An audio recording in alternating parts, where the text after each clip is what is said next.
And welcome back. We're counting down the minutes until the official start of a global gathering of tall ships from around the world to celebrate the 250th anniversary of the founding of the United States. And we say in a few minutes, they say they're going to start at 9:30 with the military handling things, Mary. We pretty much know that they will be right on time in New York Harbor, up the Hudson River, of course, looking far different today than it does under normal circumstances. Yeah, it's very exciting. And it's not just here along the harbor. There are celebrations going on across the tri-state area, including in New Jersey. You know, people line up for a long time to try to get the best spot. This is Ridgewood, New Jersey. They know how to do celebrations and parades. Aziza Schuler is there live for us this morning with more on this century-old tradition. Aziza? Good morning, Chris and Mary. Happy 4th of July. You're right. That part about the chairs is no lie. There are chairs already out here. If you did not lock in that spot days ago, you may be out of luck. But as of right now, where we are on Ridgewood Avenue, people are already coming out. You see the flag in the distance. People have been out here for an hour or so. It is hot. So the village did push their celebration up an hour. The flag raising was at 8:30 this morning. And as you can see, we already have families out here. I'm walking over to this family. You all come to the celebration every year. So I have Sarah, Jack, Charlie, and James. And yeah, you said since they were born. This is our 10th year coming. Charlie's 11 now. We come every single year. It's our favorite summer activity. Everyone, Jamesy, what's your favorite part of the parade? Seeing the police. The police. The police, and there are also firefighters out here. What else do you see every year? I like seeing the little guys on bicycles. Yeah, and Charlie's favorite. I like to see the school floats. She always likes to see her elementary school's float. Yeah, because some of the elementary schools, the kids made their own floats. Every elementary school in town makes their own float, which is so cool. So she's just graduated her elementary school, Willard, and every year they make their own float for the parade. Well, thank you so much, Sarah and family. This is the 116th annual Ridgewood 4th of July celebration. The theme this year is USA 250, America's birthday bash. That's why you see everyone decked out in their red, white, and blue, the stars and the stripes. As they mentioned, there are 64 entries this year. That includes elementary schools, military vehicles, music, marching bands, all of the works, and it doesn't stop here. So after this parade wraps up, it gets started around 9. We're waiting for it to come down this route. It makes its way around the village, and then later on, there's also fireworks, there are music, there's vendors, and that takes off at Veterans Field. There are fireworks by Grucci, so we're going to have a story about that coming up later on as well. So for now, we're reporting from Ridgewood, where the parade is about to step off and make its way down here. We're excited and we are waiting for all of the action, Chris and Mary. Oh, and you have such beautiful blue skies, Aziza, for this parade, but it sure is hot out there. It is hot out there, but you know, on Main Street in Ridgewood, there's a lot of opportunities for people to stop off in some places, get something to cool off. Aziza, thank you. We'll check in with you shortly. They really know how to do it there well in Ridgewood. And if the Grucci's are handling those fireworks as well, they've got their hands full today with what's going on here. Of the Grucci's, you know it. It's going to be fantastic. You do have to deal with the heat. That's in play for this holiday. And you know what? There also could be some rain that we're going to be dealing with as well.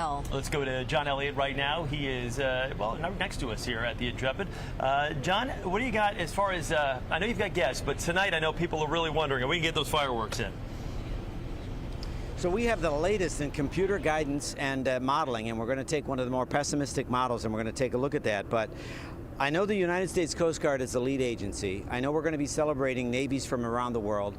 But my dad was in the U.S. Army. So when I saw that the Army was here, I got to give a little Army love. Plus, speaking of love in the Army, I managed to find the married couple that's in the Army, and you guys watch Channel 2. So I've got Hannah and Andy. What's your code name in the Army? Is it Handy? What do you play? I play French horn. And what do you play? I play trumpet.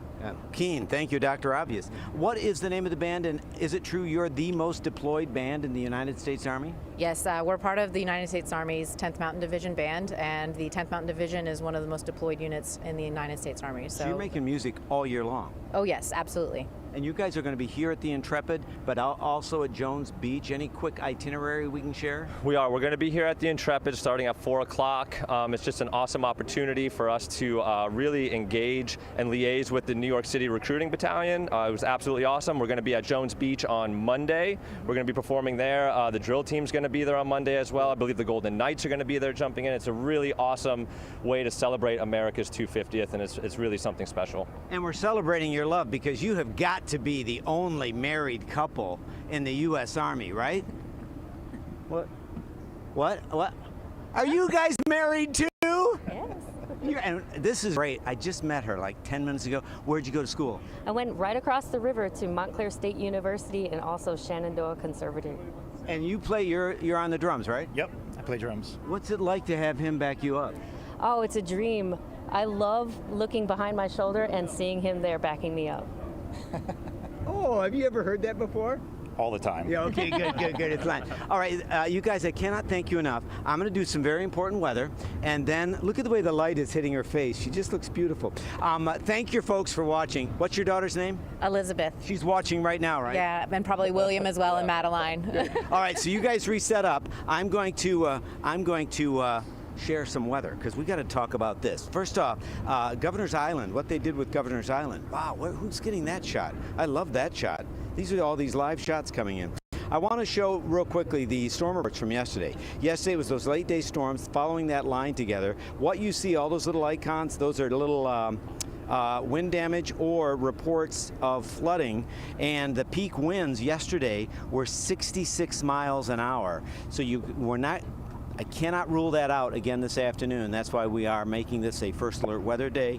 You're going to see peak numbers like in the low 100s. Air quality is bad, UV is up there, and the pollen is high too. So we're going to talk more weather as I wrap though. Thanks again, and you guys just play me away and hit it.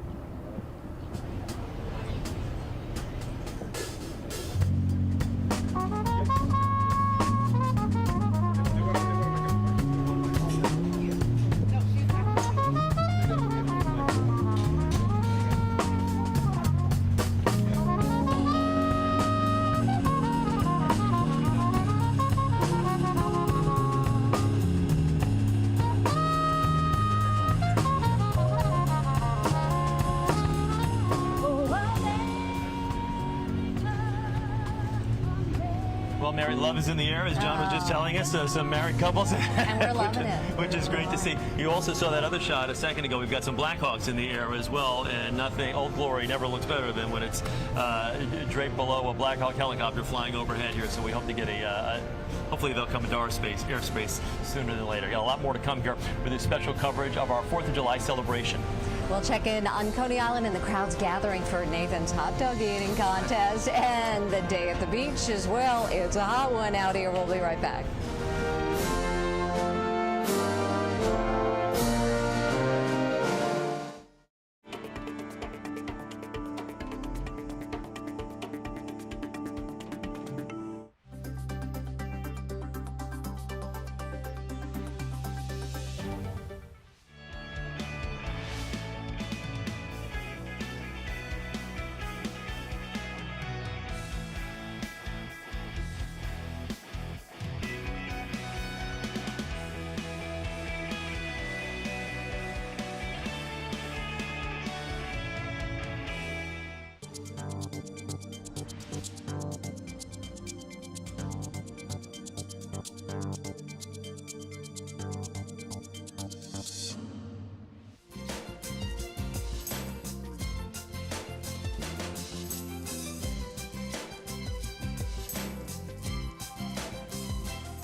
It is so exciting. It's really building here as we're waiting for the parade of ships, not only in the water, but how about the skies are going to be filled? This is the largest maritime and aerial gathering that's going to be taking place on the 4th of July. And we've been watching the skies for the Blue Angels, but also some paratroopers as well up there. There are going to be 200 military aircraft that are going to be partaking in this. Nothing is going to surprise us this morning. With whatever we see pop up on screen, whether it's on the water or in the air, nothing should surprise us today.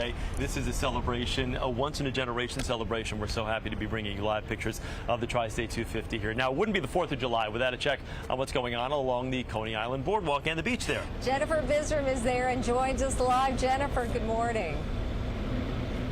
Good morning, Chris and Mary. Yes, we are at Coney Island right now, where, believe it or not, people say they have been gathering here since 5 o'clock just to get a good spot on the beach. But we also have people, you know, there is a hot dog eating contest that's happening here later. We have, tell us your name. Victoria. And your name? Varen. And where are you guys from? Louisiana. You're from Louisiana. You came just here for what? Joey Chestnut, all the way. I'm from here, but I came to see the hot dog eating contest as well. It's hot. How are you going to stay cool today? I'm from Louisiana. I'm born and raised in this heat. But New York is where it's at, especially on 4th of July, Oh, right? yeah, for sure. We don't have Joey Chestnut. You don't. Thank you, guys. Stay cool. Have fun, okay? Like I told you guys, people have been lining up since 5 o'clock this morning. Take a look at some video that we have here for you that we shot when we first got here of people. Their tents are up. People are sunbathing, some already in the ocean. And this was like at 7 o'clock this morning. Families gathering, setting up tents. In some cases, even getting out their food, getting ready for America 250. Some families say despite the heat, today is all about family and tradition. Take a listen. What does this day mean to you? Well, it means freedom. Freedom and the courage of all my brothers in arms have put in, plus all my fallen brothers. Yeah. I really feel for that. We've been coming here for every past 6-7 years. It's a tradition. Wow. And the reason why is it's my son's birthday tomorrow. So we got barbecue ribs, arroz con gandules, pastelillos, stuff like that. Happy 4th of July! Happy 4th of July. Aren't they cute? Again, we are here at Coney Island. You don't hear the rides yet. That's because they're not open just yet, but we can pretty much guarantee as the day goes by, we're going to have more and more people who are going to come here, not just for the hot dog eating contest, but of course for the rides and for the beach and just for 4th of July. Fun fact, Chris and Mary, before I let you go, this feels good to be here because I am from Brooklyn, and this is where my parents would bring us every year on the 4th of July with the aunts, the uncles, the cousins. We'd be on the beach, we'd watch the fireworks. So it feels really nice to be here, and I understand when people say family and tradition is what today is about. But we will send it back to you guys. For now, we are live on Coney Island. Jennifer Bisram, CBS News, New York. Jen, thank you. Everything is better at the beach, right? Oh, yeah. Or here on the Hudson River. Our live team coverage of the 4th of July continues all morning long. We are getting ready to see harbor history from the tall ship parade to an aerial flyover. We'll bring it to you live.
And welcome back to our special coverage of America's 250th birthday. We join you live from the USS Intrepid. Now, on most days, this ship steals the show here on the Hudson River. Today, it's got some company. Oh, it sure does. Tall ships are on the move from the Verrazano Bridge. We have Navy vessels from around the world are also in the harbor. All of it to commemorate our independence. And we're joined now by somebody who knows all about this, Susan Marinoff-Zausner. So good to have you here with the USS Intrepid. Thank you. And what a spectacular weekend in store. It is such a special weekend. This has been years in the making, and so the fact that it's here and upon us and we have the weather in our favor is amazing. The preparation you talk about, I know this has been years in the works to finally see it come to fruition. And now we're here, we're moments away from this parade of ships. What's that like? I guess, is it a sense of relief? Is it a sense of overwhelming pride, joy? I think a little bit of all of that. I think there's just so much excitement to be able to celebrate, look, our 250th birthday of America. We celebrate the people who have brought us here. We look to our future. At the Intrepid, we're all about inspiring young people. So if this can help inspire what our world can be like, all these nations coming together as one, that's pretty amazing. And for people watching, it's so special here on the Intrepid because the public can come see so much of our history right here. Right here, and actually today is all free for the weekend. It'll be all free on our pier. There are so many activities, but coming into the Intrepid, I mean, we've served in World War II, in the Cold War, in Vietnam, and we were also a space recovery vessel. And so there's so much to learn about our history. And what we do is we take all of our history, all of our artifacts, all of our stories, and we talk about how it relates to today and tomorrow. So there's a realm of things to learn about. There is so much when you walk. We've obviously both been here a number of times throughout our lives, and it's just so great to see this as the centerpiece. When you have an event like this, you know you can start at the Intrepid and then work your way around it to all the other tentacles of this celebration. This isn't just a one-day event, though. I mean, this celebration in particular. You've got so many events going on. You can't pack it into 24 hours. This is true, and we have the tall ships, as you know, that'll be doing the parade of sail. They'll be coming up. We have 4 that are mooring at our pier, free and open to the public starting tomorrow for the next couple of days. And so there are activities throughout this weekend, and it's just a perfect summer weekend to do it.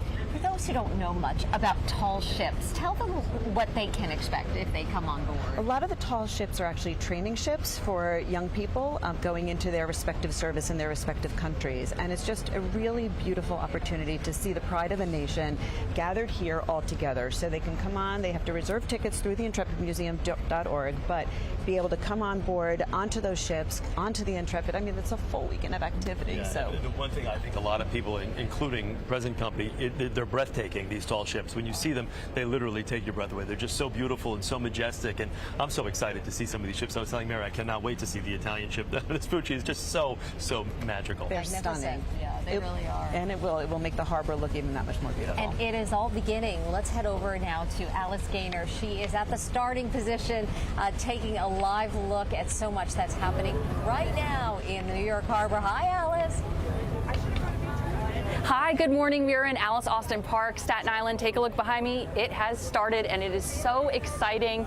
You could see the first of the ships are under the Verrazano Bridge right now. We're just waiting. The U.S. Coast Guard cutter Eagle, which is leading the tall ships, that has now come our way.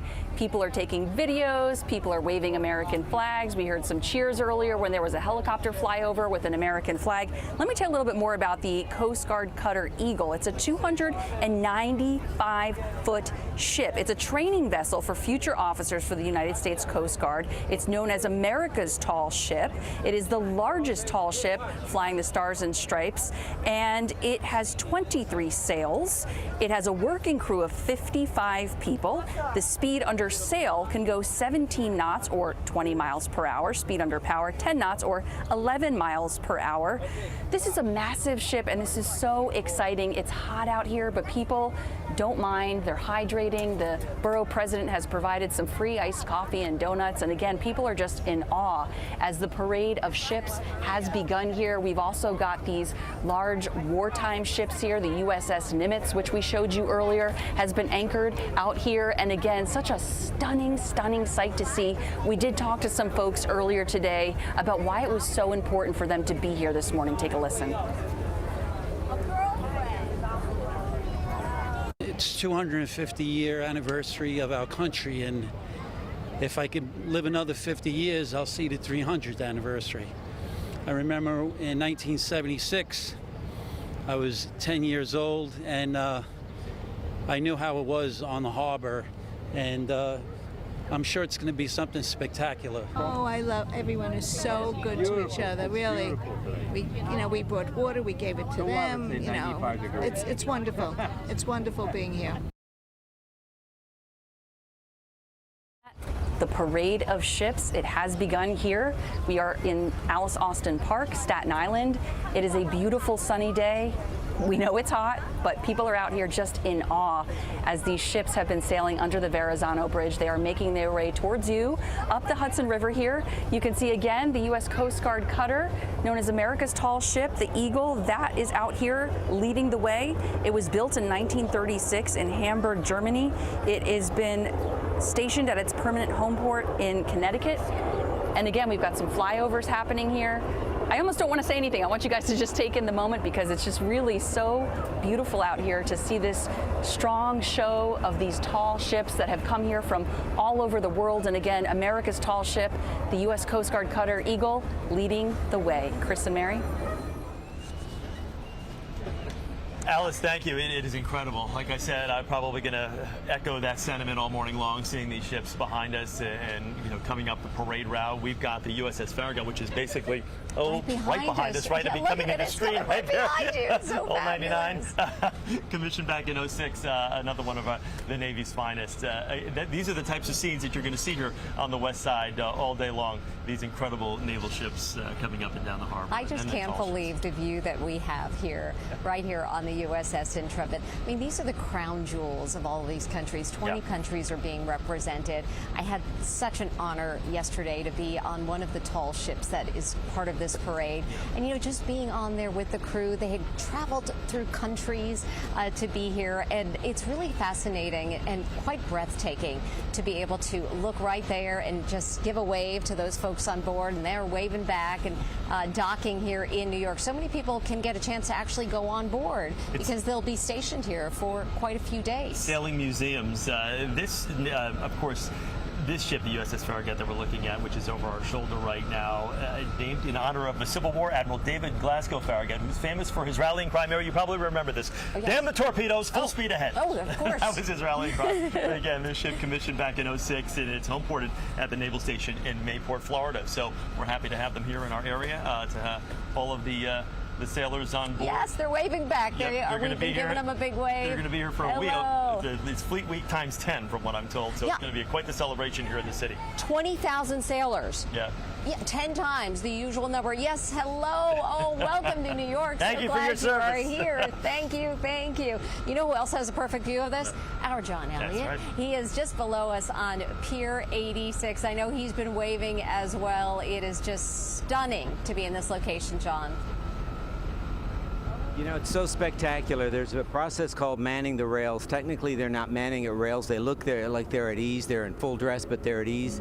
I'll never forget being on the USS Abraham Lincoln when we went over the USS Arizona, and when a ship mans the rail, everybody stands at attention looking out. There's also something called full flag. You are going to see with some of these international ships different kind of displays. This is spectacular. I wanted to, the next time we chat, we're going to talk to some of the men on the Arlington. That's where we're going to be all day tomorrow morning for our live shot. People are asking though, and you feel free to box the radar. I wanted to show you the Futurecast so people can plan the for fireworks. I mean, we do have to leave in the possibility of isolated severe storms. We're going to be fine for the parade, but it's later today. So watch this. So this is noon now. As early as 5 o'clock in the afternoon, you're going to see these isolated storms. The concern is going to be there are all these fireworks displays everywhere. 6:30, look at that. They're very close to the city. Big problems for Westchester. And then this is 8 o'clock at night. If this verifies, that means you're going to see widespread heavy rain, and you've got to factor in the possibility of gusty winds. Peak wind yesterday was 66. We could easily see that again today. This is now 10 o'clock at night. All my friends at Macy's right now are watching this. So, Macy's is amazing, but there are some drone elements that I'm, concerned about. tonight. I'm just being honest with you that we have to leave this in the forecast. Then, I mean, Alice makes a great point too. I mean, it's hot out here. Real field numbers are going to be right around 104 in the city, so that makes that's a big deal. And we do have this heat advisory for obvious reasons. It is better tomorrow for soccer, and we are going to see a slight chance for thunderstorms, but you don't have as much energy in the atmosphere. Vince, go ahead and show them this. Look at this. You know, I don't know if you guys noticed in Alice's shot, you know, the Harbor Master will send somebody out to work with Navy personnel because obviously they know the waterways and what's beneath the water. But did you guys see the John J. Harvey? The John J. Harvey was leading the pack. That's that FDNY fireboat. That's where you had all the water spray, so that was great to see. This is the lead Navy boat. Next time we chat, we're going to talk to some officers, seamen and some officers from the Arlington, and they're in a very bittersweet and profound relationship to the city, but they don't need to see me. I just find this fascinating. You've got just enough wind and just enough current where it's not only the navigators on board, but they're being helped by local tugs. This is fascinating. I can't wait to see how they weave the beautiful tall ships through the river too. But right now, you just stay with those pictures. I love them. And I'll send it back to you guys. Not that far away. Chris, you're about a 3-iron away from me. I don't know if you can get a 2-iron up this high though, John. Maybe a wedge, but this is just the start, Mary. This is going to be such an incredible morning watching these tall ships parade right behind us. Flotilla in history. Stay with us. We're continuing our coverage of the Tall Ships Parade.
And we welcome you back. A look at the USS Kearsarge, the flagship of the Navy's Amphibious Task Force. Commissioned back in 1993, homeported in Norfolk, Virginia. This 40,500-ton vessel holds up to 2,000 Marines. The USS Kearsarge, named in honor of the original Civil War era USS Kearsarge. and that ship famous for sinking the Confederate raider CSS Alabama. Vice President J.D. Vance is also on board at this time and will be making his way up the Hudson. You were on board the USS Kearsarge. I did have the pleasure during Fleet Week. This was about 10 years ago, but hopped on a Black Hawk and flew out to the Kearsarge, which was out in the harbor. Hopped on, and then we sailed up the Hudson for Fleet Week. It was incredible. We did an entire noon broadcast with a number of the Marines and the Navy midshipmen that were on board. It was really quite special, to be honest with you. You just say it like it's nothing. I just well, no, but everything. The Black Hawk. When you're with the U.S. military, they take such good care of you. It felt like nothing, to be honest with you. Even though they were like, if the helicopter goes down, just make sure you're roll. I'm like, oh, if it goes what? I don't want to talk about that. What a day to be out here on the water, and also at any of the neighborhood parades. There's a huge one going on, a massive parade in New Jersey celebrating more than 100 years of the special July 4th fireworks display as well. Aziza Shulu joins us live from Ridgewood, New Jersey, in Bergen County, and it has begun. Hello, Aziza. Good morning, Chris and Mary. Perfect timing. The parade is just stepping off and making its way down to where we are on Ridgewood Avenue. It stepped off further down on Monroe Street, and Godwin Avenue is at the front of the parade was the Junior Police Academy. There are veterans, there are families who've lived in this community for decades, and of course we cannot forget the children. Hello, you all were so excited to speak to me about the parade. What's your favorite thing about coming out? Well, there's everybody's just celebrating, and you get the feeling that it's just all right, and nothing bad's gonna happen. I know that's right, and you all wanted to do some rapid fire history questions. Tell me, when was the Declaration of Independence signed? Who got it? 1776. 1776, that's correct. Let's go. Do any of you know who created the American flag? A 17-year-old student? What? You are brilliant. Let's go. Yeah, these kids, they know everything. They've been studying up ahead of the 4th of July. And can you tell me, what year is America celebrating this year? 250. 250. And that is the theme of this year's parade in Ridgewood. It's USA 250, America's Birthday Bash. And it's the 116th annual Ridgewood 4th of July celebration. This is where everyone comes in this community. It's an annual tradition for many families. I've spoken to one family who their daughter drove all the way from Ohio just to be here. She says she does that every year because she can't miss this opportunity to be out and embrace this with their community. Now, it doesn't stop at the parade. Later on today, the village goes down to Veteran Field, where there will be music vendors as well as a fireworks show by Grucci. Now we have another marching band coming down. This one, they're decked out in their blue sequins and red, white, the red flags. That is beautiful. I just want you to take in the sounds of this parade for a moment. Oh, they stopped. But you hear the applause of the crowd because they're just appreciative of this moment to come together and celebrate freedom and America's 250th birthday. It's quite hot out here, but that's a part of this experience, just taking it all in and bearing the heat, Chris and Mary. That's right, and there's not a lot of shade down Main Street, so folks are kind of out in the elements there. Aziza, thank you very much. We'll check back in with you in just a little bit. You know, there's so many great businesses to stop in and say hello. Yeah, bookstore too, right? You Great little know bookstore it. right there. Love that one. Yeah, actually, the movie theater in Ridgewood was where I saw Top Gun originally back in 1986. It's shuttered now, but there's a lot going on in Ridgewood as always. We have been feeling the heat. It's about 100 out there, about 99 where we're sitting here on the deck of the Intrepid. But it's it's a tough weather day out there. John Elliott's right below us at Pier 86. And John, let's talk to you about the forecast of what people can expect for the rest of the day. So, I mean, the heat is very important. I mean, the heat can make you sick. I want to step out of the way here because this is fascinating. We were talking about the tugboats. They needed the tugboats because, look, they've actually backed that. They're going to back that in. And Mary was mentioning some of the tours. We're going to be talking to some young men from the Arlington in just a bit. So that's going to be right next to the Arlington. That's Pier 88. We're at Pier 86. Remember, the parade is today, but Fleet Week on. It's a great opportunity for you to say thank you, but also for the young to explore careers and see what's going on. The other thing you see in front of that, the smaller boat, that's about a 45-footer. The incredible security here. A little later in the show, we will check in with the Coast Guard to let you know about some of the security that's gone into this parade. But I do want to dive right into the weather and talk about what's going on today, because the heat, the humidity, something you've got to factor in as you get ready to face the day. So make sure you're ready for it. Heat index index right now is 87 in the city, 95 already in Toms River. You've got to remember, this week we had heat index values at 113 for parts of the Jersey Shore. Heat advisories again today. Now the concern is going to be storms. I do want to show you what we're up against as far as storms. So look there, if you see the data, you see the timestamp there, this is noon. As we work our way into the afternoon, you're going to see some isolated storms. The problem is going to be right around, I got to tell you, timing is not looking good. Oh, look, there's the fireboats right there. So this is fireworks time, so central South Jersey, you've got to be mindful of that, and then also off to the west as well. That's what we're going to be watching. I want to welcome in Andrew Iuso and Brent Wharton. You're on the USS Arlington. I am. Where'd you go to school? I went to Hunter College, right over there in Midtown, East Side, 68th Street. Nice to be back in town. Absolutely love being back. And then this young man, what's your birthday? I was born September 11th, 2001. We're going to spend tomorrow morning on the USS Arlington. Appreciate what you've done on there with the memorial, but what's it like for you, born on 9/11, to be on the Arlington, a memorial boat for 9/11? It is just, it feels like fate, you know? When I first got these orders, I had no idea what the USS Arlington was or what it stood for. And before I got here, I was doing some research on it, and then I realized, or that's when I learned that this is one of the ships contributed to, or named in honor of the 9/11 attacks. So it has been one of the highest honors of my life. I'm so thankful to be here and be part of the story. Well, I'm looking forward to tomorrow morning. We're going to find you tomorrow morning, and you're going to, when you hear what this cat does, wow. Thank you both for your service, and we've got a lot more. The Arlington's there. The big ones are coming in here, so we've got a lot more coming up. So right now, though, we're going to send it back to you guys. Oh, I love that ship. Up on the Intrepid. John, thanks so much. It's an American celebration to remember. From flyovers in the skies to ships in the water, the ceremonial salute continues all morning long. Stay with us for continuing coverage of America's 250th birthday.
Welcome back as we are taking a look at the ever so gorgeous America's Tall Ship. This is the USS Eagle, U.S. Coast Guard Cutter Eagle, 295-foot, three-masted vessel that has trained Coast Guard cadets since 1946.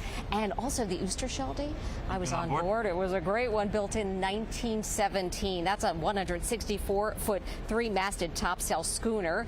And it comes to us from Rotterdam, the Netherlands. Really spectacular to be on board, and now to see it in the water in the New York Harbor. Spectacular, really jaw-dropping to see all these vessels. And a massive competition yesterday to see who was stepping off the parade of ships first. Was it going to be the Dutch ship or the Eagle? Everybody thought, oh, it's got to be the Eagle. I mean, we're here in the States, but... How about the Dutch ship? Making it first. You know, they're like speed skaters. Oosterschelde. They had to give me a pronouncer quite a few times. I want to make sure I had that right. But it is a great morning here in the harbor throughout the entire tri-state area. I'll expand that across the entire country. This celebration of America's 250th. We'll have plenty more coverage for you right here on CBS News New York. Stay with us.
And welcome back to our special coverage today. The nation marking 250 years since our independence was declared.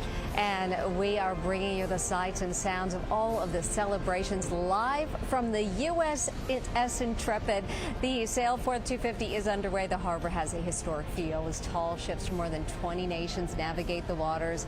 People are packed shoulder to shoulder on the shoreline to take it all in. You've got to get that cool breeze. The closer you get to the water, the better off you are. So many great ships here. The gray hull ships of the U.S. Navy here along the east side and west side. Of course, they were on the east side before. Now here on the west side highway, we're at the Intrepid, the Fighting Eye, as they call her, and they just made the announcement over the PA system a few moments ago. The Intrepid is now open, so the public can come here and celebrate this 250th, Mary. This is just a special, special day. We're watching some Black Hawk helicopters over the bridge flying the American flag. It's an extremely patriotic celebration, celebrating 250th, and we're just so happy to be here on the Intrepid with this bird's eye view of everything that's going on here this morning. And so many activities happening right here on the Intrepid. They're free to the public as well this weekend. John Elliott is live just beneath us at Pier 86. He's taking it all in. I got to tell you, it's amazing. I love your pictures. I will say this, media's all set up here. We're waiting for the tall ships to come up here. There's so much more activity going on. My duty and my mission is to make sure you're ready for it. I know I'm overdressed because it's the way I am. I actually have my Dan Quayle cufflinks on in honor of our current vice president who's going to be joining us later. But let's get you ready. As far as actual numbers, real field numbers right now, we still haven't cracked 90, but that's going to change real soon. You're going to start seeing these heat index values. Well, there, we just got this in. Now it's 94, 92 in Bayshore. Our concern is later today, widespread triple-digit heat index values, which we've had for the last 3. It's quiet now for the parade. This is a brand new graphic. Matt DeLucia working with the team. Look at the chance for rain. This is going to be challenging. I'm just going to tell you it's going to be challenging. For fireworks, please stay tuned. We're going to be doing extra coverage on the streaming side too. Just make sure you're ready for it. So look, here's the reality. In my world, it is all about precision. But if you want real precision, you need the United States Army drill team.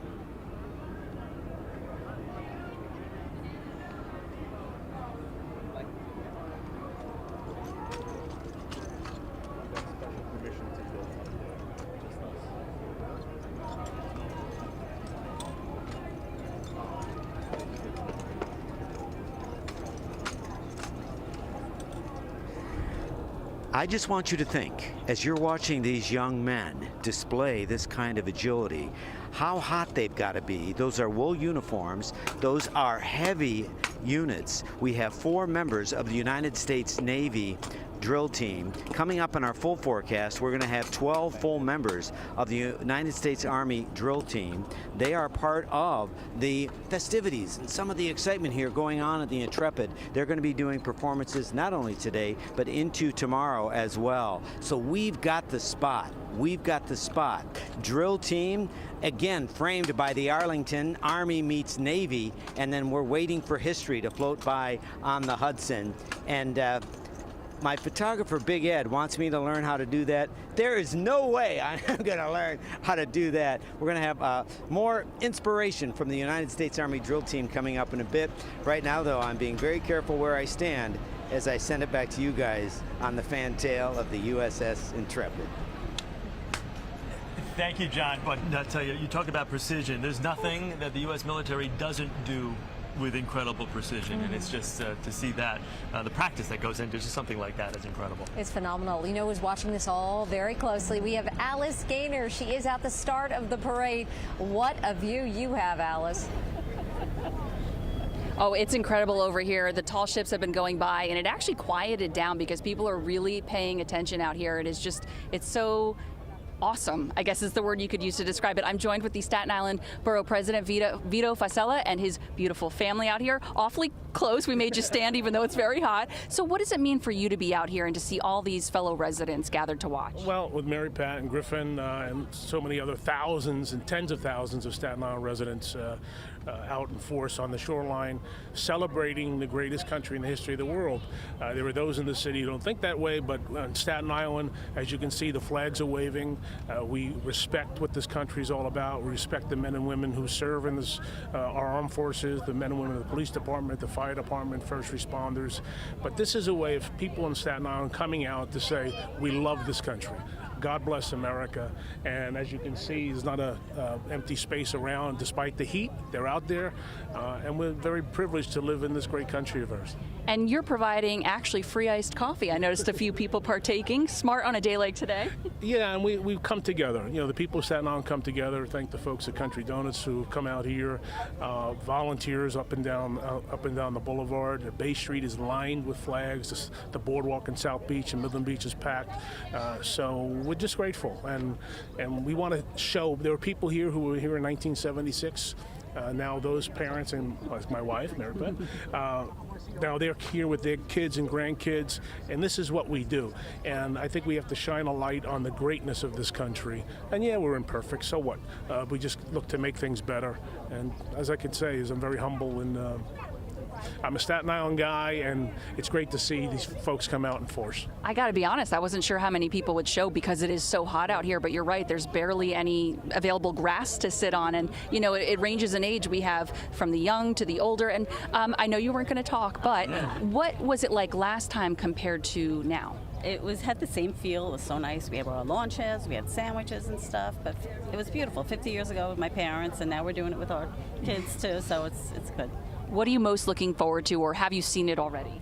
I'm looking forward to the flyover that's coming, but most importantly, just celebrating the greatest country on earth. And as he said, we are imperfect, but so what? We are the greatest country ever. And that flyover he's talking about, the Blue Angels, we keep looking up at the sky. I know it's going to happen, I think, around 10:15, so that's going to be incredible. We've seen some other aircraft going by with American flags. Everyone out here is in their red, white, and blue, and really just, enjoying and watching, and it's just been so amazing. Is there any particular ship or any, military warship you've been looking at, a tall ship? I'm sensitive to the aircraft carrier. I think that embodies the great, not just force of this country, but the willingness to go to areas around the world to protect people, to provide liberty and freedom for people we don't even know. Those are the folks that deserve the credit. Sometimes we forget about them, but on a day like today, we honor them because we would not have those freedoms without those men and women who wear the nation's uniform, willing to sacrifice, those who gave the ultimate sacrifice.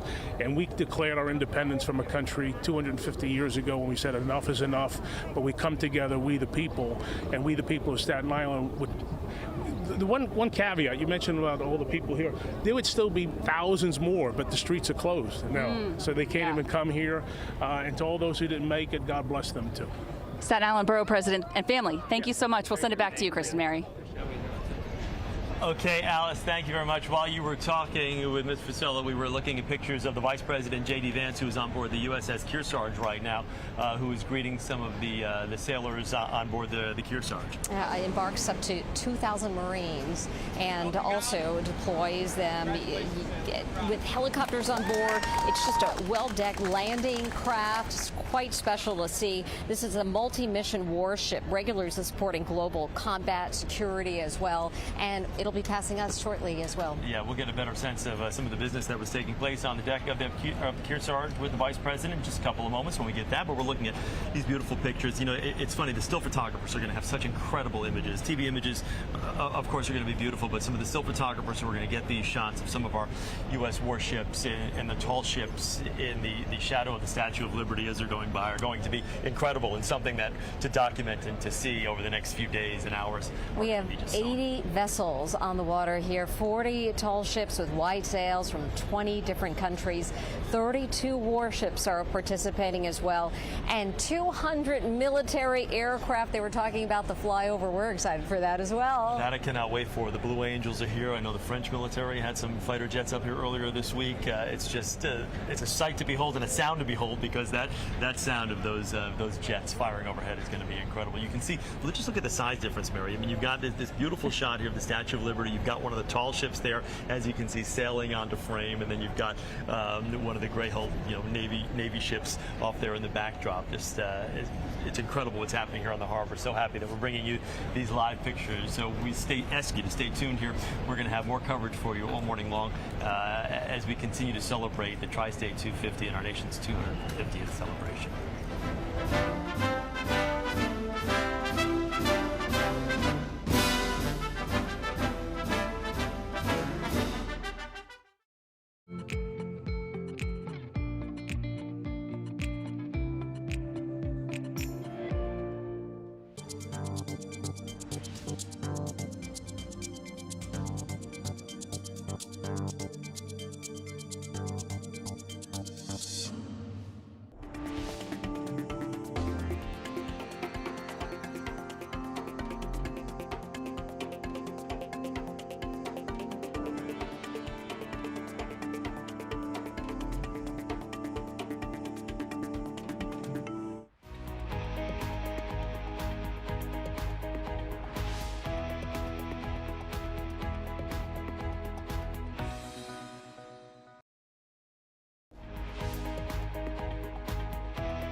Sure is a great time to be in New York City. We have so much to celebrate. America 250. Also, the Taylor Swift wedding. Yes, forgot to mention that. We are celebrating that as well. We have the parade of ships happening today and the FIFA World Cup right here in the middle of it all. Could the city handle much more right now? There's a whole lot of pride for the red, white, and blue. As you can see, we're continuing to show you live pictures. Of course, we're going to have the Blue Angels who are going to fly into frame very, very shortly. Our World Cup contributor, Luis Miguel Echegaray, went to the historic Francis Tavern to revel in American pride during the World Cup. As the United States men's national team continues to shine at this World Cup, I decided to come to a place that shines with American history. This is Francis Tavern. Francis Tavern is the oldest bar in New York. It's the 5th oldest in the country. It's been a bar here since 1762. This is the famous place where George Washington gave his farewell address to the generals after the Revolutionary War. Eddie, alongside his wife Dervila, originally from Ireland, took charge of the place in 2011, and just like the original owner in Samuel Francis back in 1762, this place is still run by immigrants. And now, with the World Cup here and the US playing so well, this bar, this restaurant, this place is full of energy. Yeah, it's been great, especially any of the teams that have come to New York, you know, with the US games. In all World Cups, you know, the US supporters, they come out to support the teams, even if they can't travel to these games. They like to get out. Eddie also hopes that there's a happenstance when the US enter the knockout stages and continue to win. There's a rumor that we could meet England as well, which would be amazing, and the 250-year, you know, around the time of the 4th of July as well. Oh yeah, that would be perfect timing. Perfect timing and great business from Absolutely, absolutely.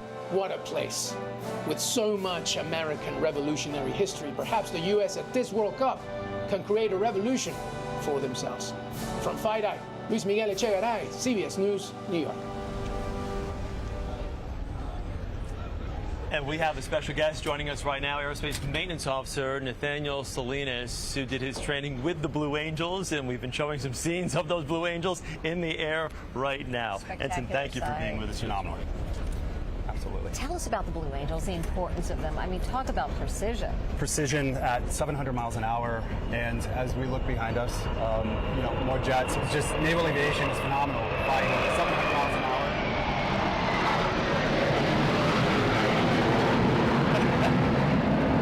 We told you there was a lot of action here this morning, and it's great to hear these jets roar by. What's it like? Just again, your service, your time with the Navy.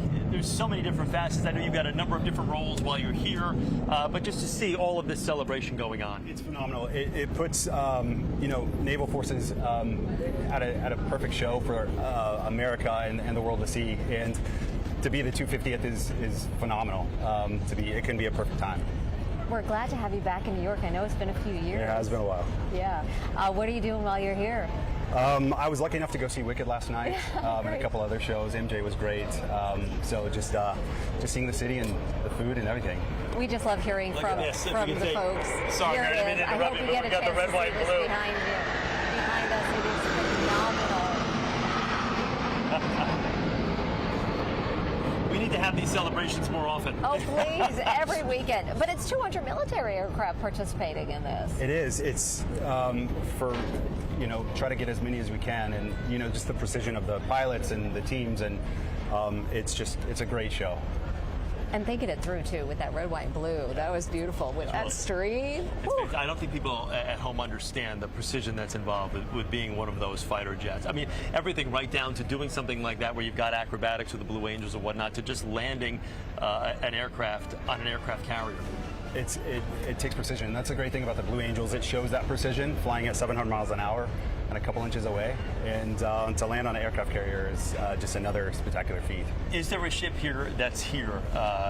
All due respect to the ship that you serve on, are there any ships that you look forward to seeing that midshipman looks out? I'd really love to see such and such. Or, you know, I was very fortunate to see the Arlington LPD 24 that's over to our side, that memorial of 9/11. That was phenomenal. Isn't that so special? It was so heartfelt and really brought me to tears when I was walking through just the beautiful tributes to 9/11 on the USS Arlington. So meaningful. One of three named. The Somerset, of course, and USS New York, which really holds a special place in our hearts. Yes. Is there a certain, I guess, a certain pride when you're in Lower Manhattan? You passed Ground Zero, obviously the Trade Center. You know, and I was lucky enough to go last Sunday, and that was my first time there. But it puts things in perspective and memory, and you know, where I was on that day, and to be here and celebrate the 250th and be part of the Navy and this big international review. I couldn't be more proud of the Navy and Marine and Coast Guard and all the other foreign navies that have decided to join us. Is it amazing to see all the different countries that have assembled here with the tall ships and kind of like this? It's our celebration, of course, but it's nice to see some of our friends here celebrating with us. Absolutely, it's awesome to see our allies and you know, celebrate together for our 250th, which is. I was on board the Oosterschelde the other day, nice. Which turned into the first boat. I'm the Dutch one, mind you. Yeah, exactly. I got on. And honestly, what I was surprised, the crew is from all over the world too. It's an international crew as well, and they're just going to keep on going. They had been in Baltimore. They had their Sail 250 celebration, then they're off to Boston. But they just keep on going, and that boat keeps on going. It's over 100 years old, but still looking good. Yeah, it's phenomenal. I'm actually following after this show. I will be going to Boston as well and supporting there too. But I cannot believe how many of these tall ships that look, you know, they look like relics, obviously, but they're in such great working shape. But so many of them circumnavigate the globe. It's incredible. Constant maintenance. It's just. You know what's really lovely is so many of them are open for people on board. Give it a minute. More celebrations here, so many spectators. Isn't it great to see? It's awesome. We have 6 million plus along the shoreline. It's 15 miles of shore to welcome in the aircraft and the vessels. It's quite a stunning view. Well, we hope you have a great celebration here as well. We thank you for your service and the years that you put in and will continue to put in. But enjoy the city while you're here. I know you're headed off to Boston too, but a lot's changed in 15 years. I think you're going to like what you see. No, I appreciate it, and you know, happy birthday, America. Happy birthday, America. Yeah, stay with us. We continue to celebrate this ceremonial salute on our waterways. It continues. Ships are still making their way up the Hudson, and we have continuing live team coverage of America 250.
Welcome back as we continue our special team coverage on this 4th of July.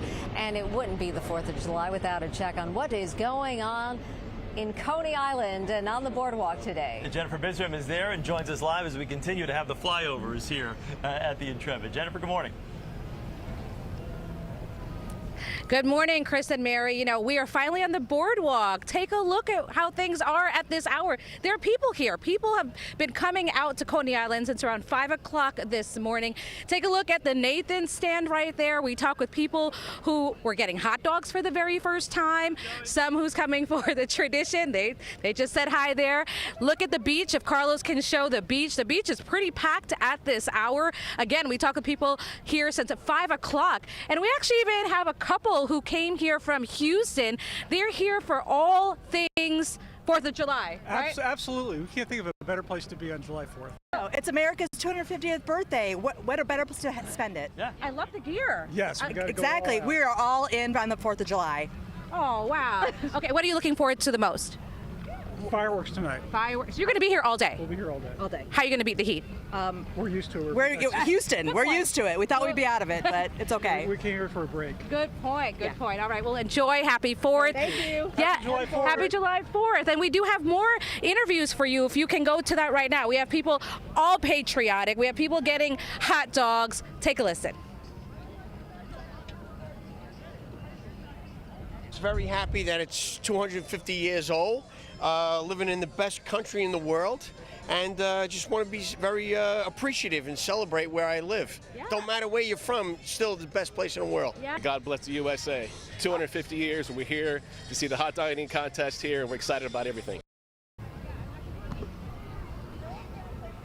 So the hot dog eating contest hasn't started yet, but as you can see, people are already here. And again, they're just grabbing hot dogs, some for the very first time and some as a tradition. Of course, we will be here all morning long, all day long, really, as we celebrate America 250. But for now, we are live in this heat on the boardwalk at Coney Island. Jennifer Bisram, CBS News New York. We'll send it back to you, Chris and Mary.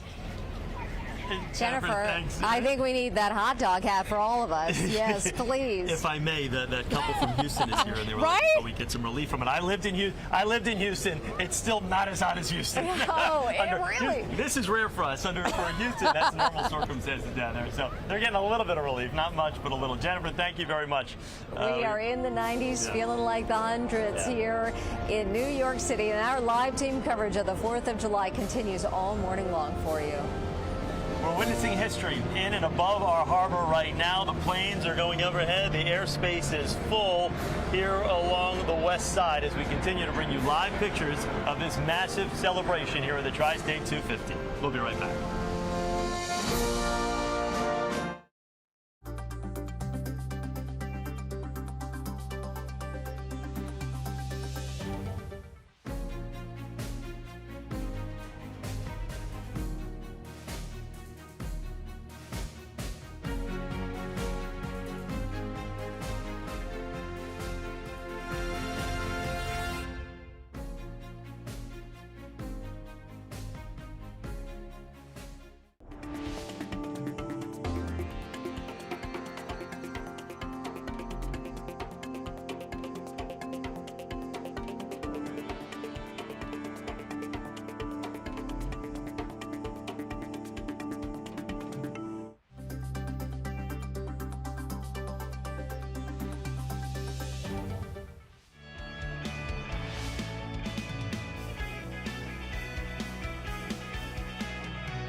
And welcome back to our special coverage of America 250 right here live from the USS Intrepid. Celebrations are starting around the tri-state with another day of very high temperatures, so hope you're ready for that. Ships are sailing the waterways and people are showing up all along the shorelines to take a look from Staten Island up to Brooklyn and New Jersey. The tall ships are making their way past the Statue of Liberty, up the Hudson River. They'll end at the George Washington Bridge, and we have just this perfect vantage point right here on the west side at the USS Intrepid. I hate to make those jealous that are here watching, but we're getting a nice breeze off the back of the Intrepid here this morning. And with the flyovers, seeing the jets go by, it's been a sight to see, along with the tall ships and some of the naval warships that are here.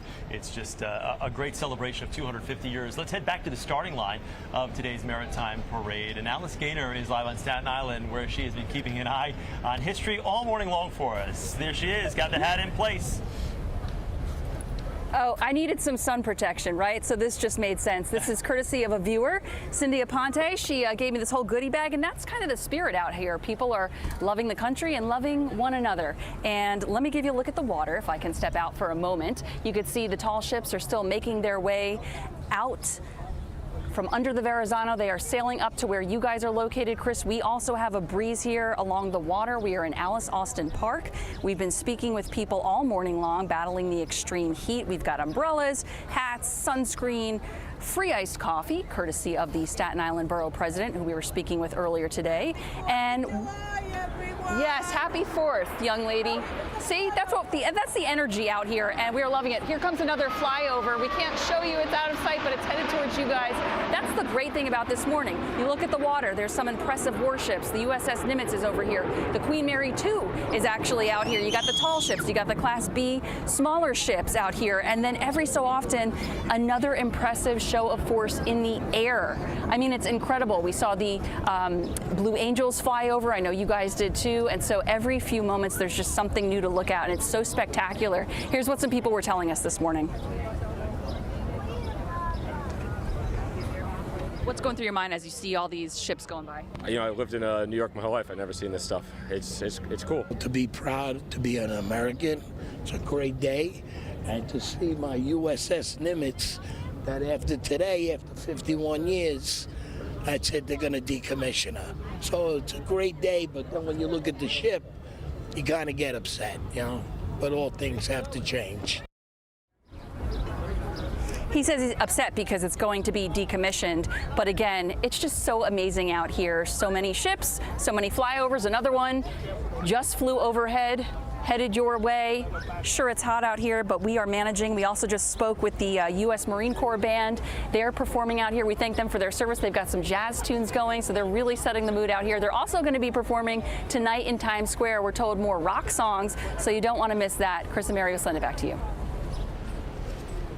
Alice, thank you very much. Yeah, the flyovers have been incredible. I mean, the ships, they're majestic. They're great to see, and Alice has a great vantage point where she is at Staten Island. But to see these flyovers, and we're going to get another roar in just a couple of seconds. So maybe we and you'll hear the roar of the crowd too, because there is this wonderful applause. Okay, here we go. It's just great to hear the roar. I know for you at home, it may be your opportunity to turn that volume up if you want to have that Top Gun moment. But here they come. 8 jets roaring up the Hudson.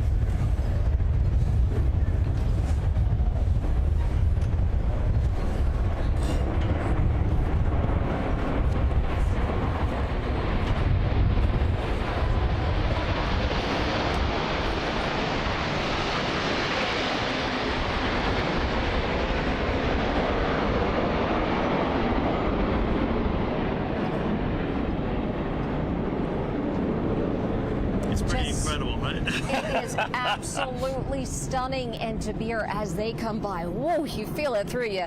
200 military aircraft participating in this, the largest maritime and aerial gathering in American history. We are here for it. It's been really exciting to see. The tall ships are going to be making their way up past us too very shortly. You know, I'm a fighter jet fan. Just to see them in formation down the Hudson is really incredible. They're headed north towards the GWB. Hopefully they'll circle around this little island and make their way back. But we saw the Blue Angels earlier. We're going to see them all kind of come through again here all morning long as we continue to bring these pictures to you live, as the airspace is just full of just some incredible warplanes, both new and old.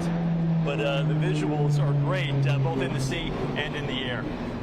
Well, we're taking a look at the waters. We've been watching those tall ships go by, and we have so many gorgeous ones.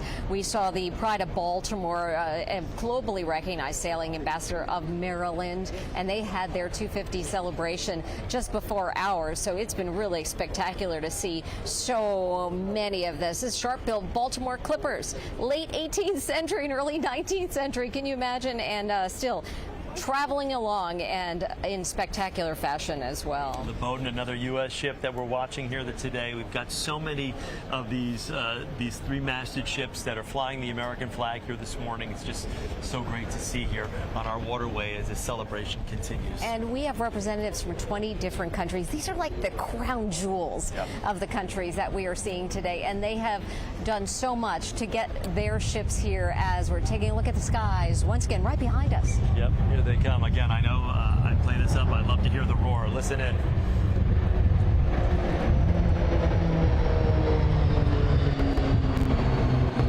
Those are some classic World War II propeller fighter jets, the old school, but again, still flying. And just like the ensign who from the Navy who joined us earlier, you know, aircraft maintenance is such a key element. You don't think about it, but maintaining all of these vintage aircraft is something. And I know Ensign Salinas, who joined us earlier here live, was talking about that, how it's just such a massive component of what they do. And one of the many things, countless things they do. And speaking of the precision as well, so important to practice and be prepared for this. Yep. They train each and every day. Yeah. All right, 4th of July, always celebrated in style in Ridgewood, New Jersey. And we have been watching celebrations not just in Ridgewood, but everywhere around the tri-state area. We have celebrations, but the problem is the thunderstorms. I mean, we're a little bit worried about that as we hear more aircraft going behind us. So just give it a moment. Alice mentioned it, from Staten Island to Ridgewood, all over. They're dealing with the heat. Luckily, we've got this incredible backdrop here. We're kind of distracted from the heat because we're watching all of these aircraft and seeing these tall ships sailing behind us. Let's go to John, though. He's at Pier 86 right now. He's got a little bit of an update on the forecast. Not going to see much relief today, John, but it is on the horizon. I got to tell you talk about the horizon. I cannot believe Ed Vilches talked to us on the USS Arlington. So you guys are over there. I don't know if you've got monitors. So we're over here. We're on the deck of the USS Arlington. So watch the, hey Ed, look at, here's what's coming. So this is why Mary and Chris say they're so distracted. Look at the precision of this. We've had groups of 2 and 4 of these aircraft flying by. I got to tell you, you want to hear a good round of applause, have the Blue Angels fly over here. Hey, you know what those are? Do you guys know what those are? Those are weather planes. Look at that. How perfect. They flew the weather planes over while I like how you guys run this thing. This is great. Come on over here, Ed, just real quickly. Just to give you a sense of this. These are Marines at Ease. They were doing a full drill display when the Blue Angels flew over. I mean, they may do it again. I just can't encourage you enough to take advantage of some of the tours out here. We're going to spend the whole morning tomorrow morning on the Arlington. The tour I just got coming up, you know, they'll flood the lower decks, and that's how they get the rapid boats on and off. This is amazing. All right, so if my fellow soldier Matt DeLucia can do me a solid, I want to just dive into a few things. First off, heat index values today are not going to be as bad as they were yesterday. Small consolation. Still widespread heat index values of 100 to 105. We are going to show you also the Futurecast. Futurecast is so important. This is computer. Oh man, wow, that's a cool.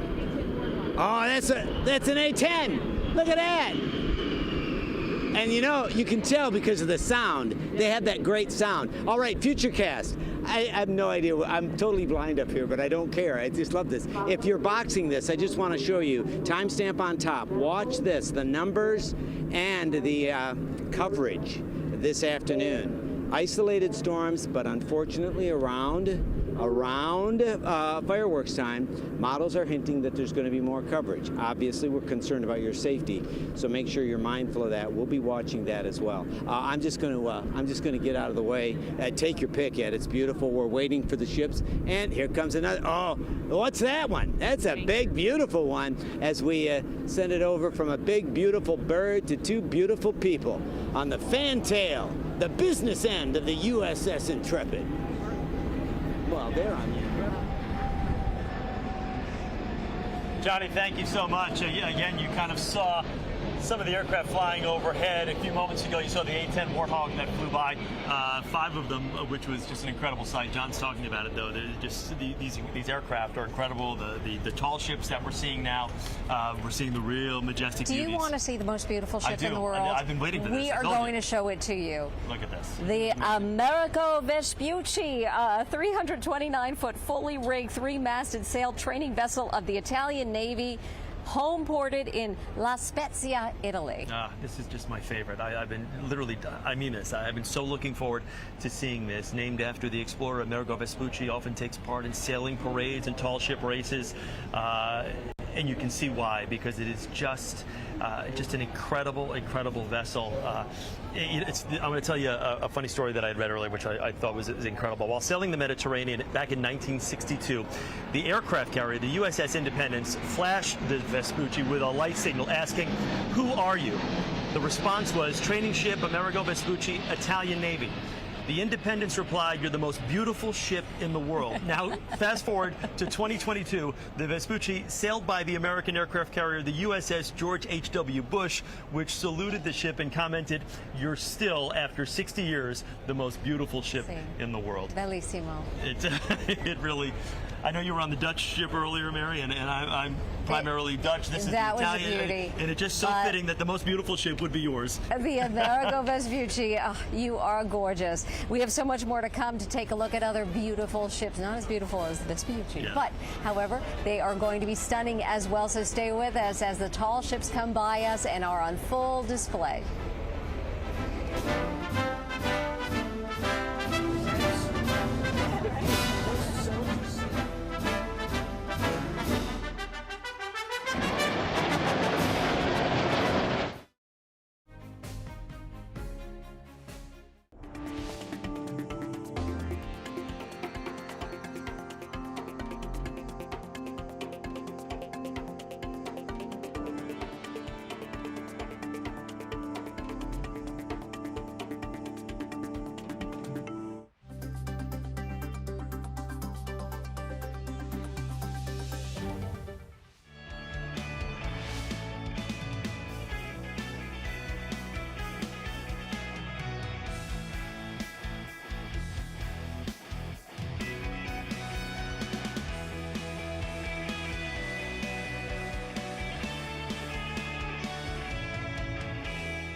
And Isn't welcome she back. a Oh, beauty? Mary, this is we can't say enough about these tall ships. This is the BAP Union. We talked about all the friends of the United States being here, taking part in this celebration from Peru.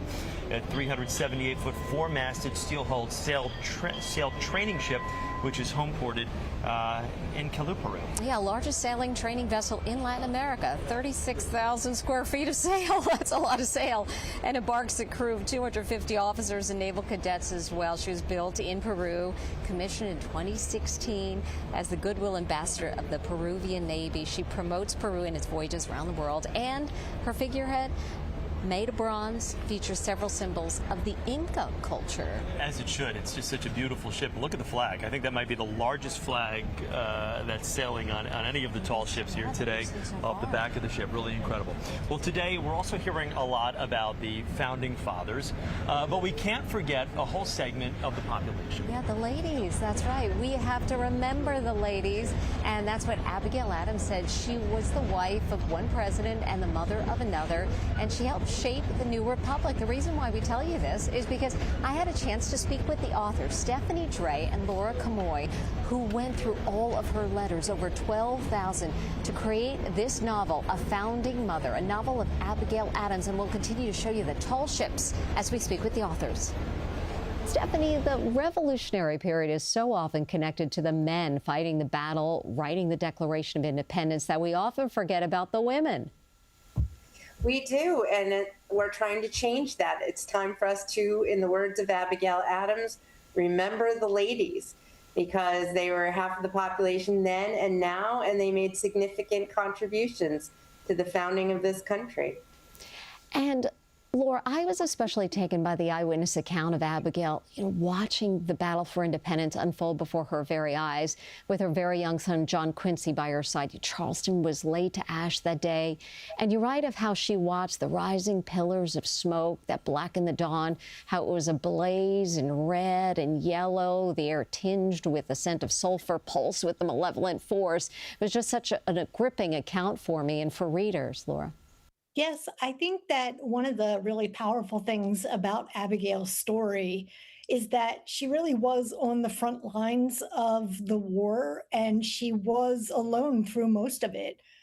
She and John were separated for about a total of 10 years of their marriage, and she had these little kids right on the front lines, and soldiers and refugees were streaming by her house every day. One of the quotes that really stood out to me was her writing to her husband, and she says, if particular care and attention is not paid to the ladies, we are determined to foment a rebellion.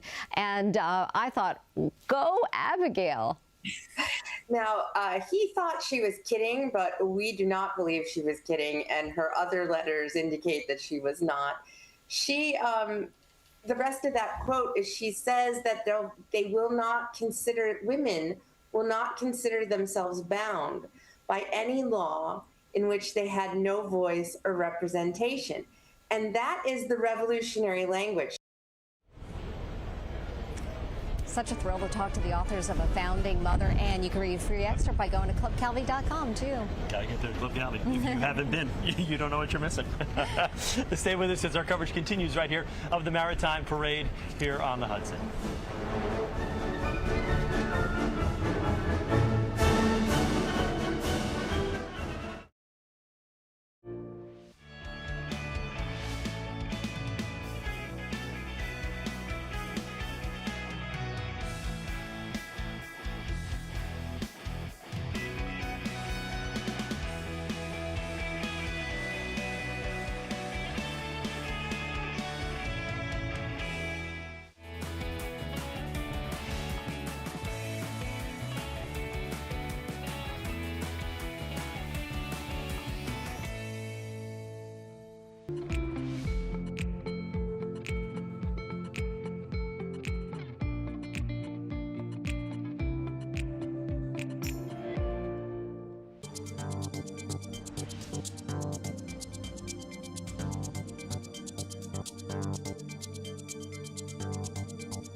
Welcome back. We are just so honored to be part of this. The tall ships are coming by, and tell us about this one, Chris. Mary, this is incredible from Poland, the Darmujaze. It's a 354-foot, three-masted, full-rigged ship, home-ported at the Gdynia Maritime University. She has a sail area of 32,000 square feet, carries a crew of 40 as well as 136 cadets. Built back in 1982. You'll have to excuse us as a couple of F-18s fly overhead here.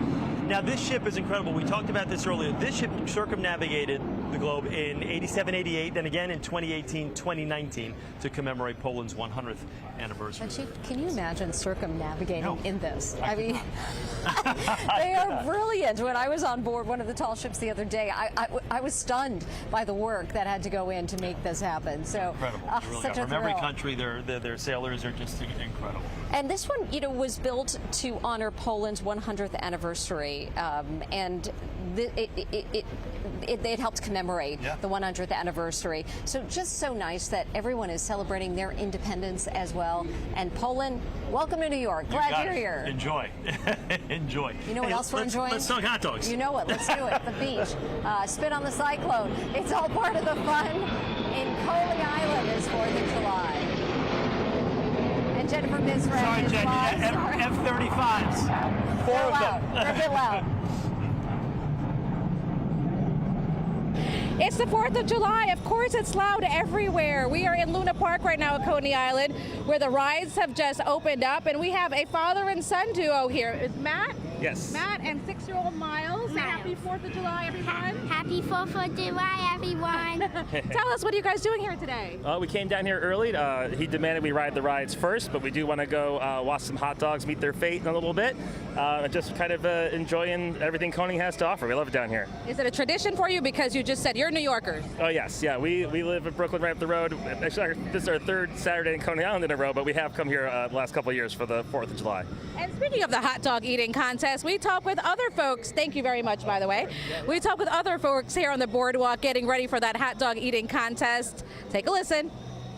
We're from New Orleans. New Orleans? Yeah. What are you doing here today? Just celebrating the 4th of July. We wanted to come out to Coney Island and eat some hot dogs. Are you going to stay for the hot dog eating contest? Yes, for sure. Most definitely. First time doing it? Yes. We're going to get a Nathan's hot dog here and be one with the contestants. Happy 4th of July, USA, baby! All right.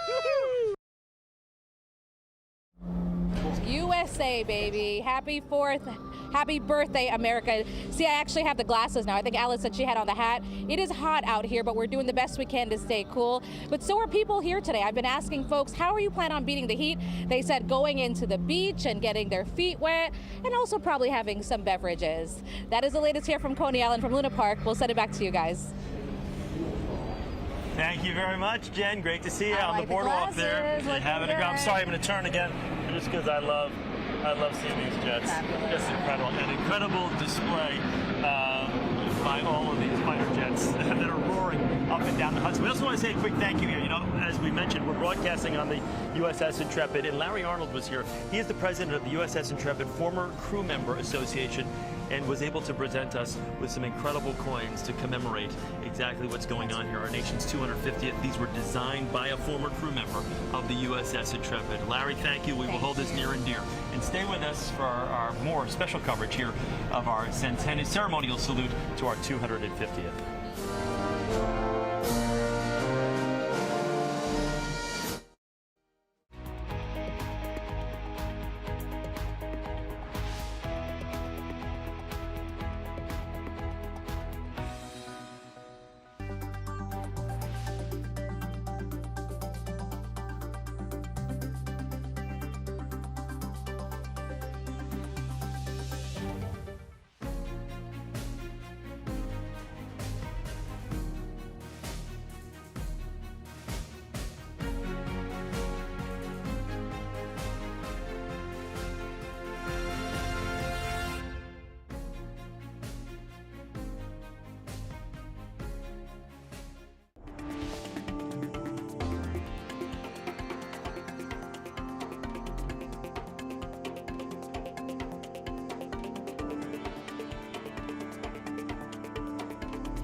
And we welcome you back. New York's waterways full of patriotism on our 250th Independence Day. Sailing vessels, Coast Guard cutters, modern warships are cruising along in front in celebratory crowds that are watching and are just the resounding applause from everything they see from the sea to the air.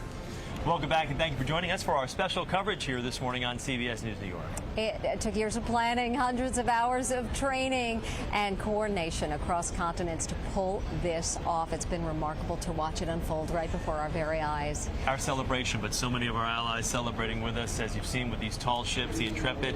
It's busy this summer. It's busy every weekend on any July weekend, but today it offers us a great chance to have this kind of front row seat to this historic celebration. As you're watching these fighter jets roar overhead, you're gonna, if you're just joining us now, we're just gonna let you listen to some of these fighters that are flying right over the top of us. Just listen to this roar, Mary. Go sound up full on this.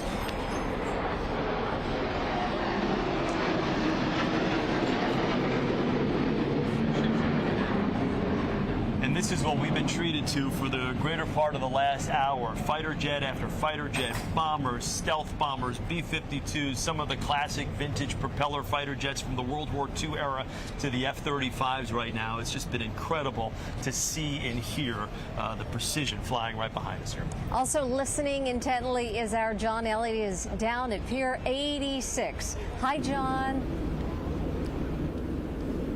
I got to tell you, I just want to set the stage. We are on the USS Arlington. The next thing you're going to see with red, white, and blue will be the French. So we have this amazing vantage point.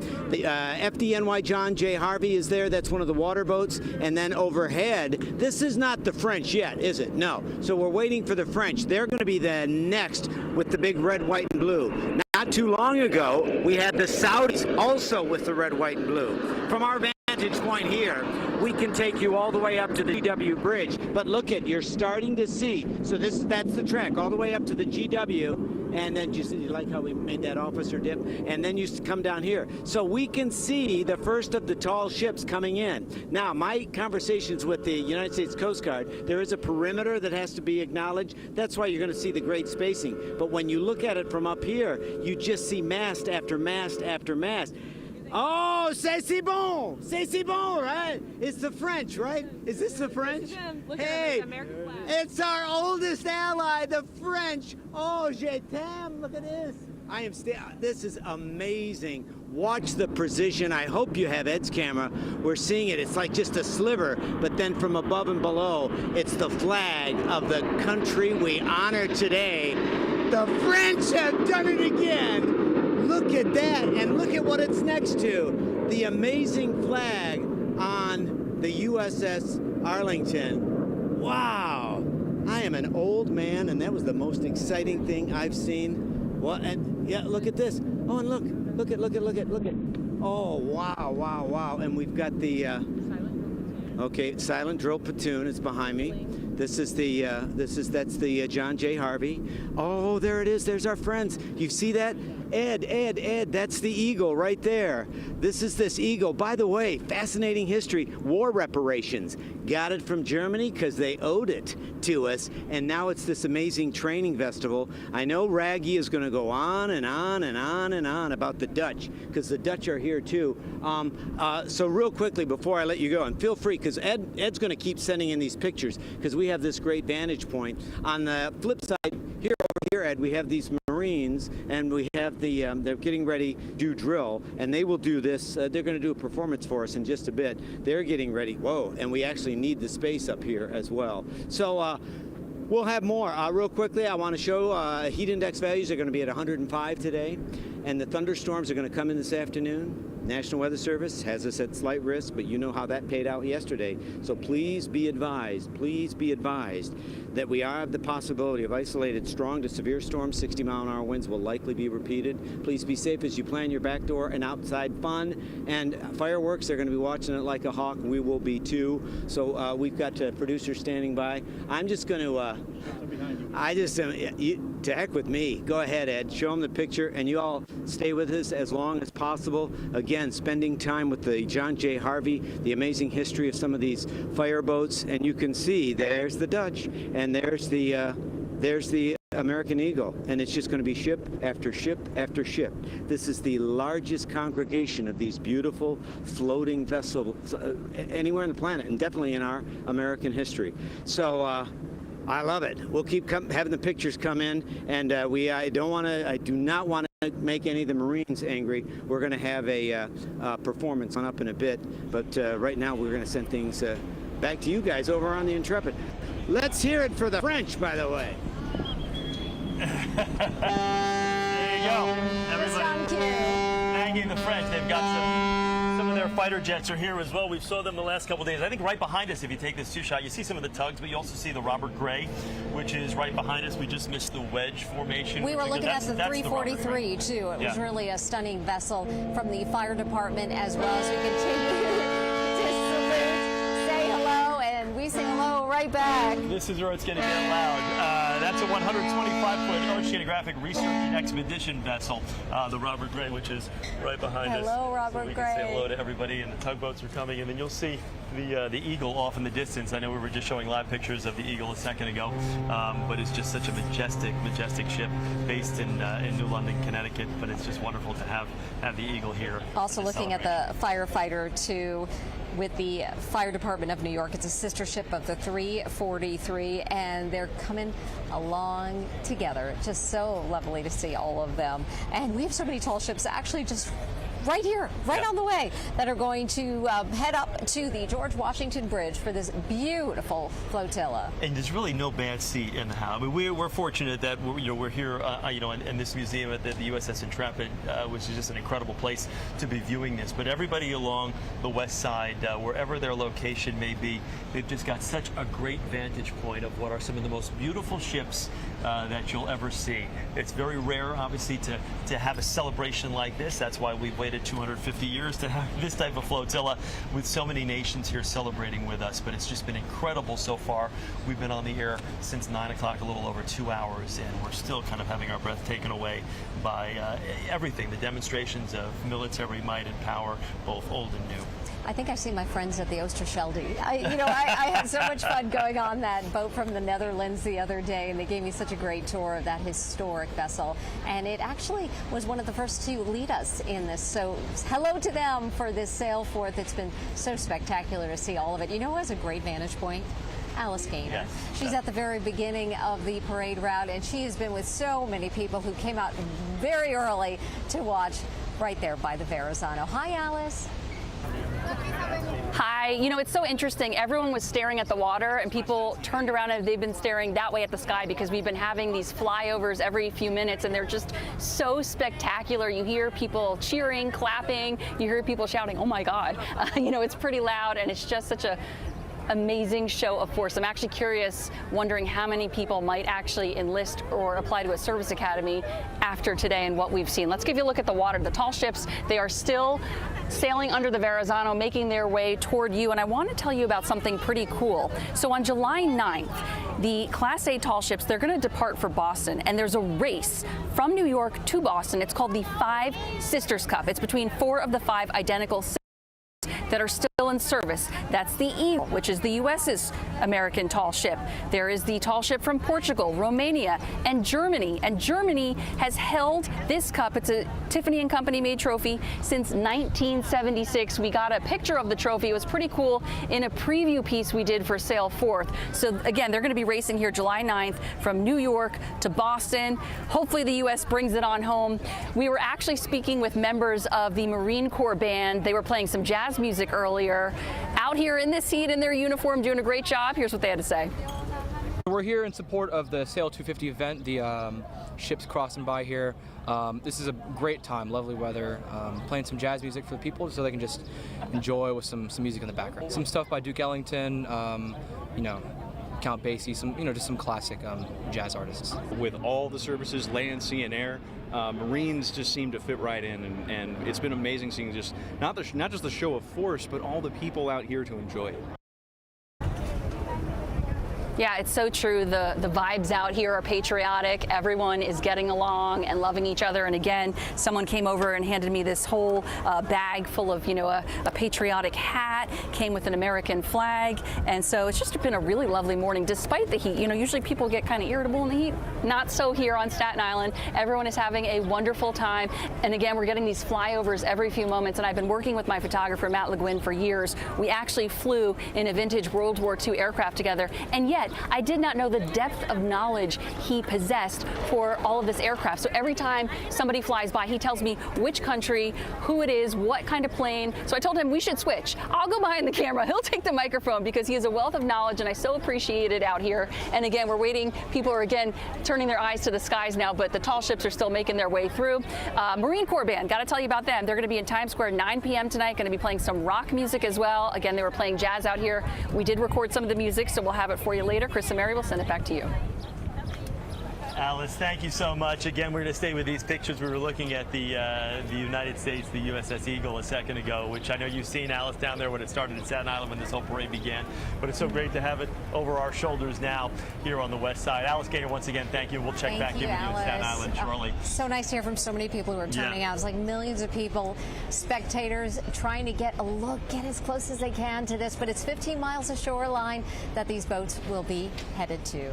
So you can see shortly coming over our shoulder, America's tallest ship. We've been talking about the Eagle Morning, but it's one of those ships that you really want to pay special attention to because it is America's tall ship, as they say. The U.S. Coast Guard cutter Eagle. It's 295-foot, three-masted bark that has trained Coast Guard cadets since 1946, and it really is one of the signature pieces in this flotilla of ships. Carries 22,000 square feet of sail, has a crew of 8 officers, 50 enlisted members, and up to 150 Coast Guard cadets during training cruises.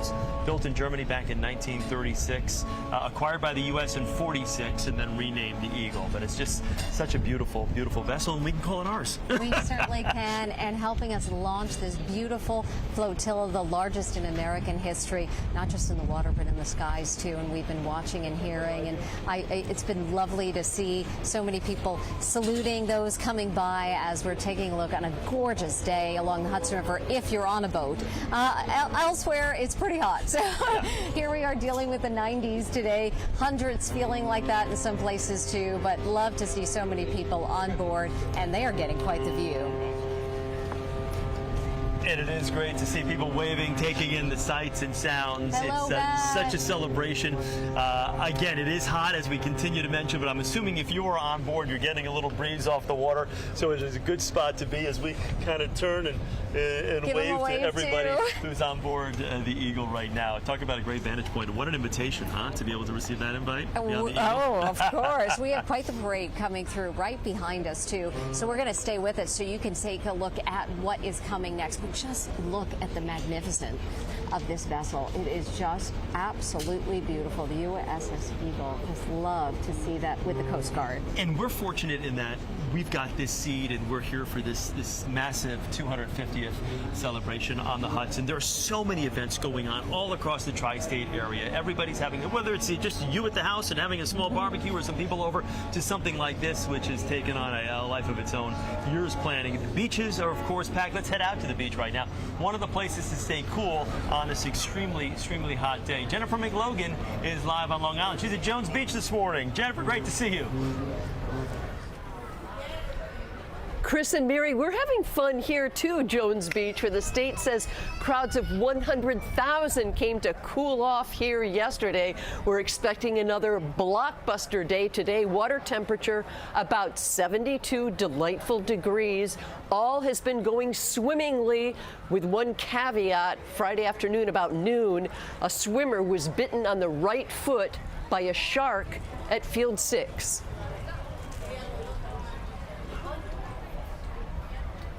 I'm very scared of sharks, but again, that doesn't take me away from coming here. Ambulances on standby, the first aid unit at the ready after Friday afternoon's shark bite, believed to be Long Island's first of the season. The swimmer was taken as a precaution to Nassau University Medical Center in East Meadow to be treated for injuries.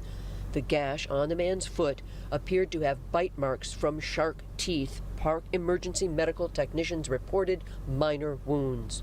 Are you afraid of sharks? No, I am not. Why should I be? We're actually inviting their space. Patriotism is flowing. Families doing their best to escape the triple-digit heat dome and already gathering for tonight's Jones Beach fireworks spectacular at 9:30 p.m. And Sunday morning begins the highly anticipated four-leaf air show, moved from Memorial Weekend to July 4th weekend to honor our nation's 250. I'm looking forward to being in community and seeing the amazing air show and the fireworks show. I mean, what's not to love about that? The holiday's all about being together with family, here with my wife, my beautiful baby. It's about spending time with fam, barbecuing, beautiful weather. Such an amazing holiday, celebrate our great country, 250 years. We've seen picnic coolers stashed with water, ice, fruit, and families lathering on the sunscreen, and they are distributing fans for us. We're live at Jones Beach. Jennifer McLogan, CBS. Chris and Mary, to you. Fans, bunting, it's all the same. Whatever it takes to keep cool. Jennifer, thank you very much at Jones Beach. We appreciate it. A spectacular view here, and now to J.D. Vance as he overlooks the Statue of Liberty. Vice President speaking on the USS Kearsarge right now. Let's take his comments live. Members of this incredible ship, please, ladies and gentlemen, take a seat. You know, I know it's 100 degrees out here, but my speechwriters wrote me a nice 9-hour address, so it's going to be a long day, But let me start by saying, first of all, thank you for being here on this incredibly historic occasion. I have to give a shout out to Admiral Caudle and, of course, Acting Secretary Cal, two great Americans. Thank you for your leadership and for everything you've done to prepare us for this incredible celebration today. And I also, of course, got to give thank you, but also special greetings from the President of the United States for reviving this incredibly proud naval tradition as we celebrate 250 years of American daring and 250 years of American naval excellence. Today,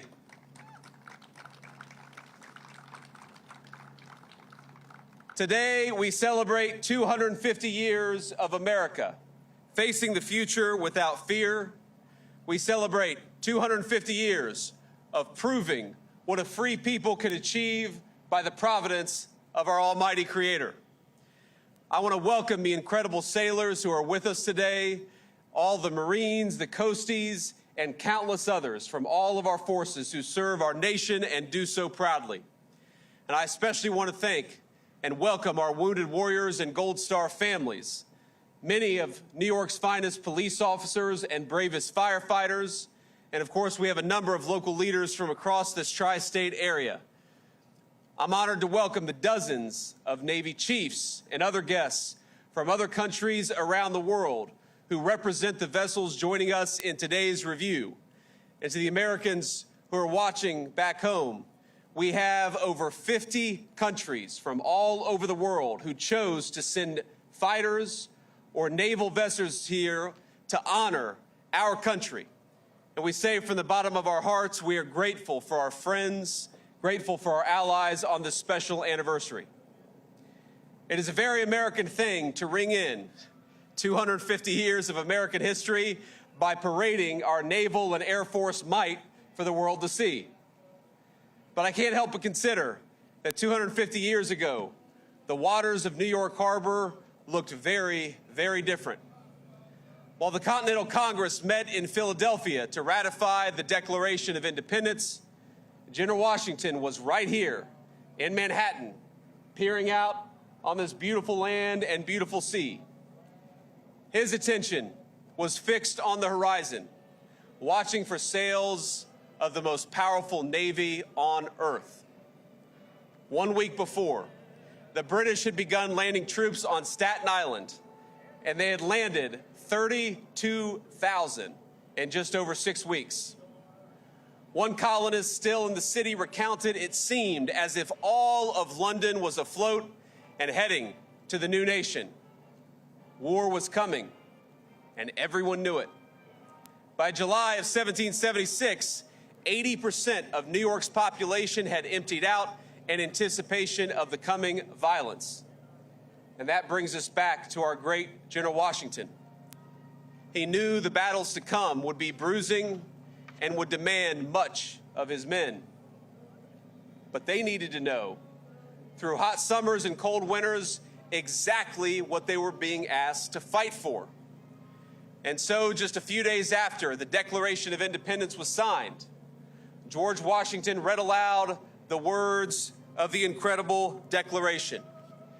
We hold these truths to be self-evident, that all men are created equal, that they are endowed by their Creator with certain unalienable rights, and that among these rights are life, liberty, and the pursuit of happiness. Even today, 250 years to the day later, these words command a tremendous power over us as Americans. For 250 years, they have stirred our hearts and they've reminded us of who we are as a people. But to Washington's soldiers, to the people to whom they were first read, think about this, they were entirely new. What has become standard American parlance, they had never heard those words before. And I think it's something striking to reflect on, that in 2026, the Declaration was written with the assumption that its audience would immediately grasp its words. Though they had never heard it, they would know exactly what it meant. It wasn't written for historians. It wasn't written for academics. It wasn't written for the generations to come. It was written for the people of this fledgling country. It was written for the soldiers who would fight to turn those words into a new system of government. As a document, it does not handhold its readers. Its citizenship at a very hard level. It does not pause to explain who this Creator is. It doesn't explain what the equality of men means. It doesn't try to go into details about the consent of the governed. It simply declares these truths to be self-evident. 250 years later, it's worth asking, self-evident to whom?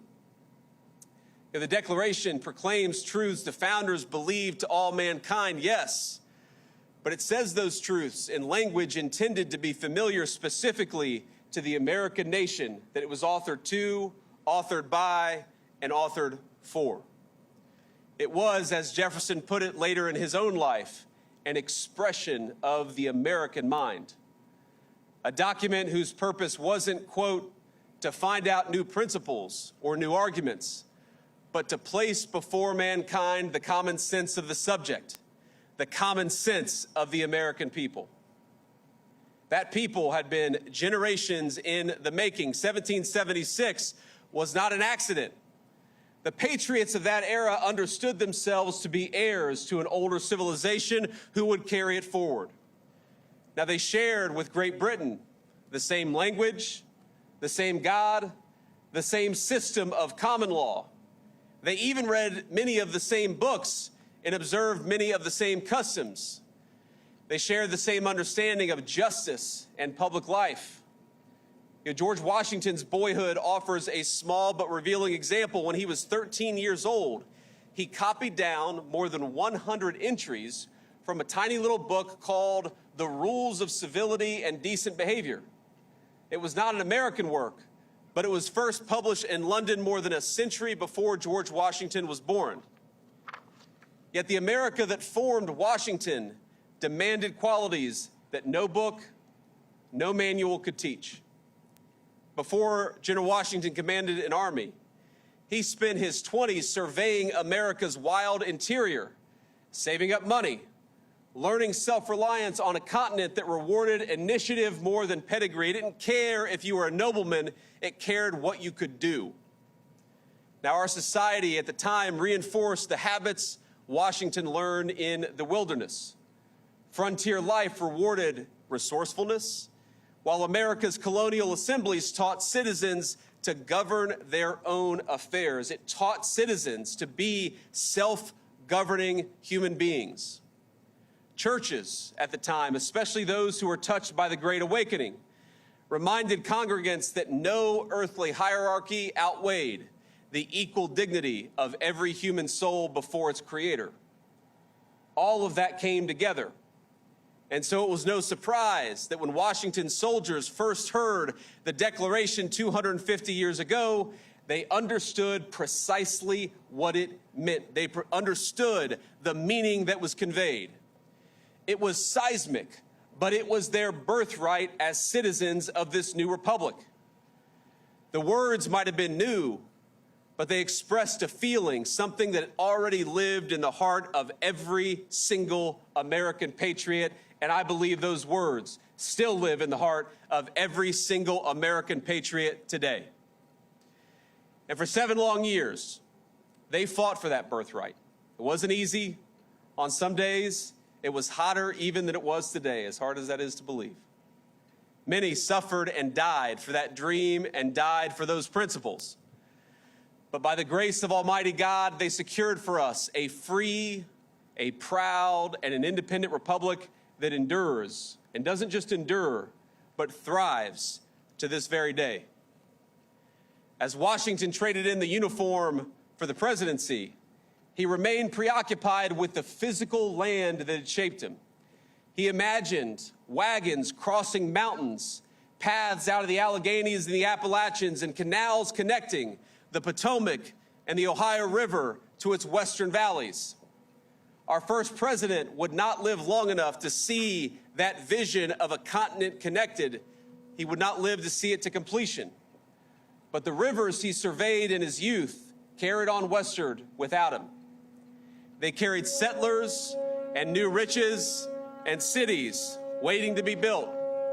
And eventually, they carried a 13-year-old boy by the name of James Buchanan Eads. In the fall of 1833, Eads and his family, like many Americans, moved west to the nation's growing frontier, the land of opportunity. And as their steamboat approached St. Louis, its boiler exploded, throwing him into the turbulent waters of the Mississippi. The family lost everything, every earthly possession, and the river nearly killed young Eads. From that moment on, he vowed not to be a slave to that mighty river, but to make it his own. He received no formal education, but to support his family, he sold apples on the St. Louis riverfront, captivated by the bustle and frontier of boomtown St. Louis. At 16, he took a job on the water, and not long after, he conceived of an idea that most engineers at the time, they thought it was crazy. They thought it was insane. You know, sunken ships and other treasures lay scattered along the bottom of the Mississippi. No business in the world existed to salvage them, to take that buried treasure on the bottom of the mighty Mississippi and bring it to work for people. Unlike the more peaceful streams out east, the river's strong currents and turbid waters, most insisted that ordinary diving in the mighty Mississippi was impossible. You could not do what Eads proposed that we do. But he disagreed.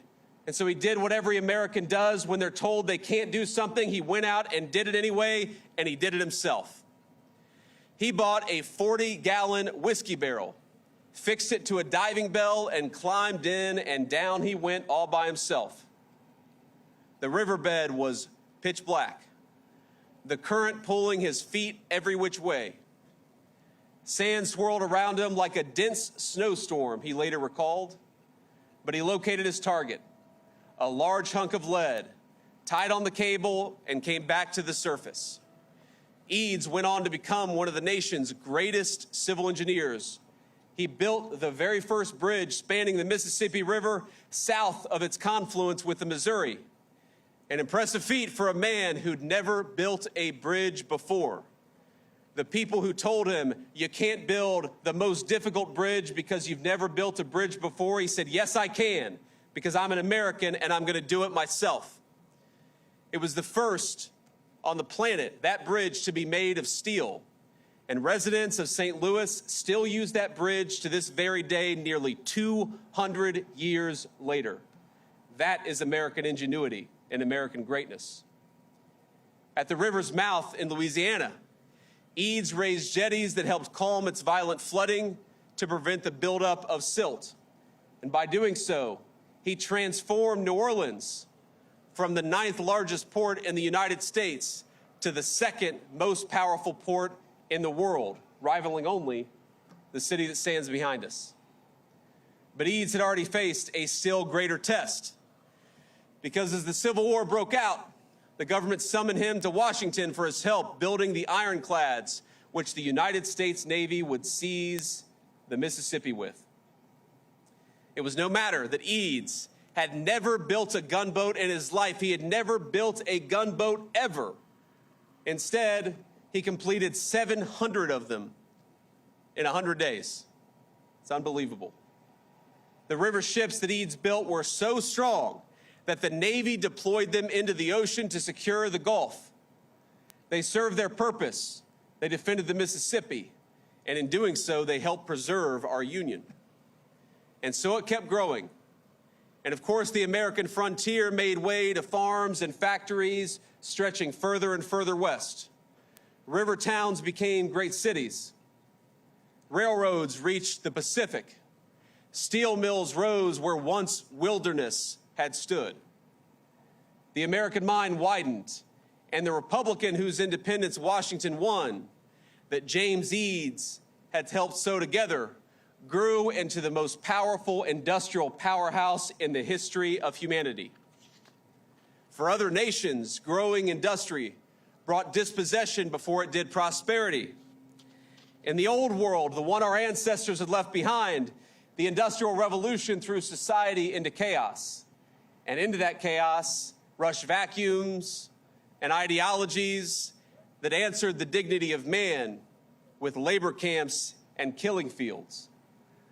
Where the old world led to communism and fascism, the Americans recognized that at root, they were a denial of everything that Washington and Jefferson had read to his men 250 years ago.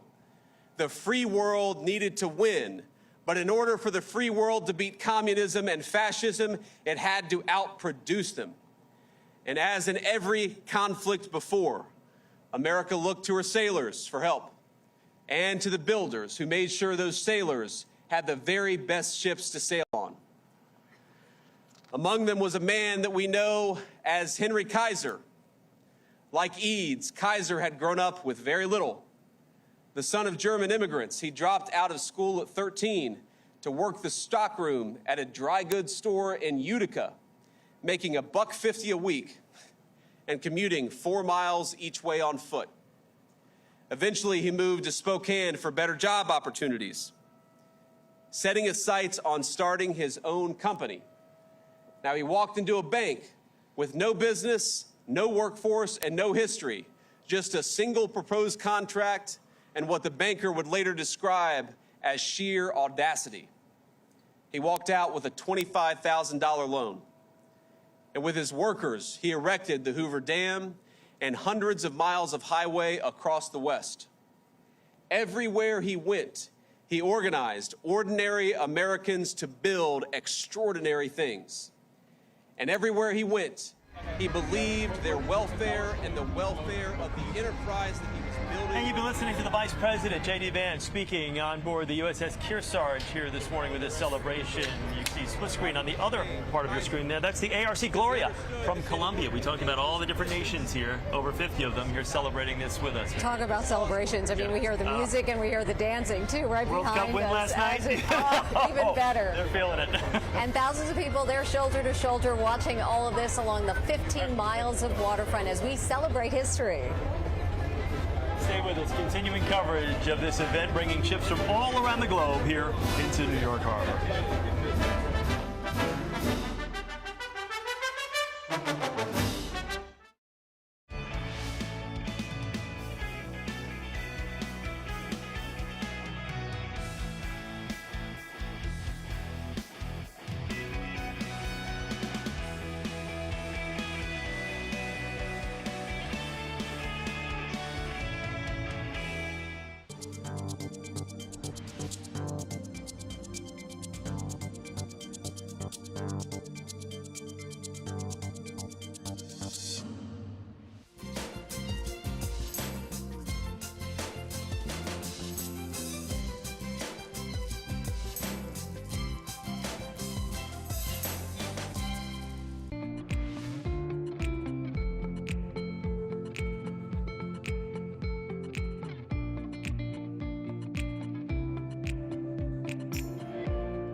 one beautiful ship after another making their way up the Hudson. It's been remarkable to see them.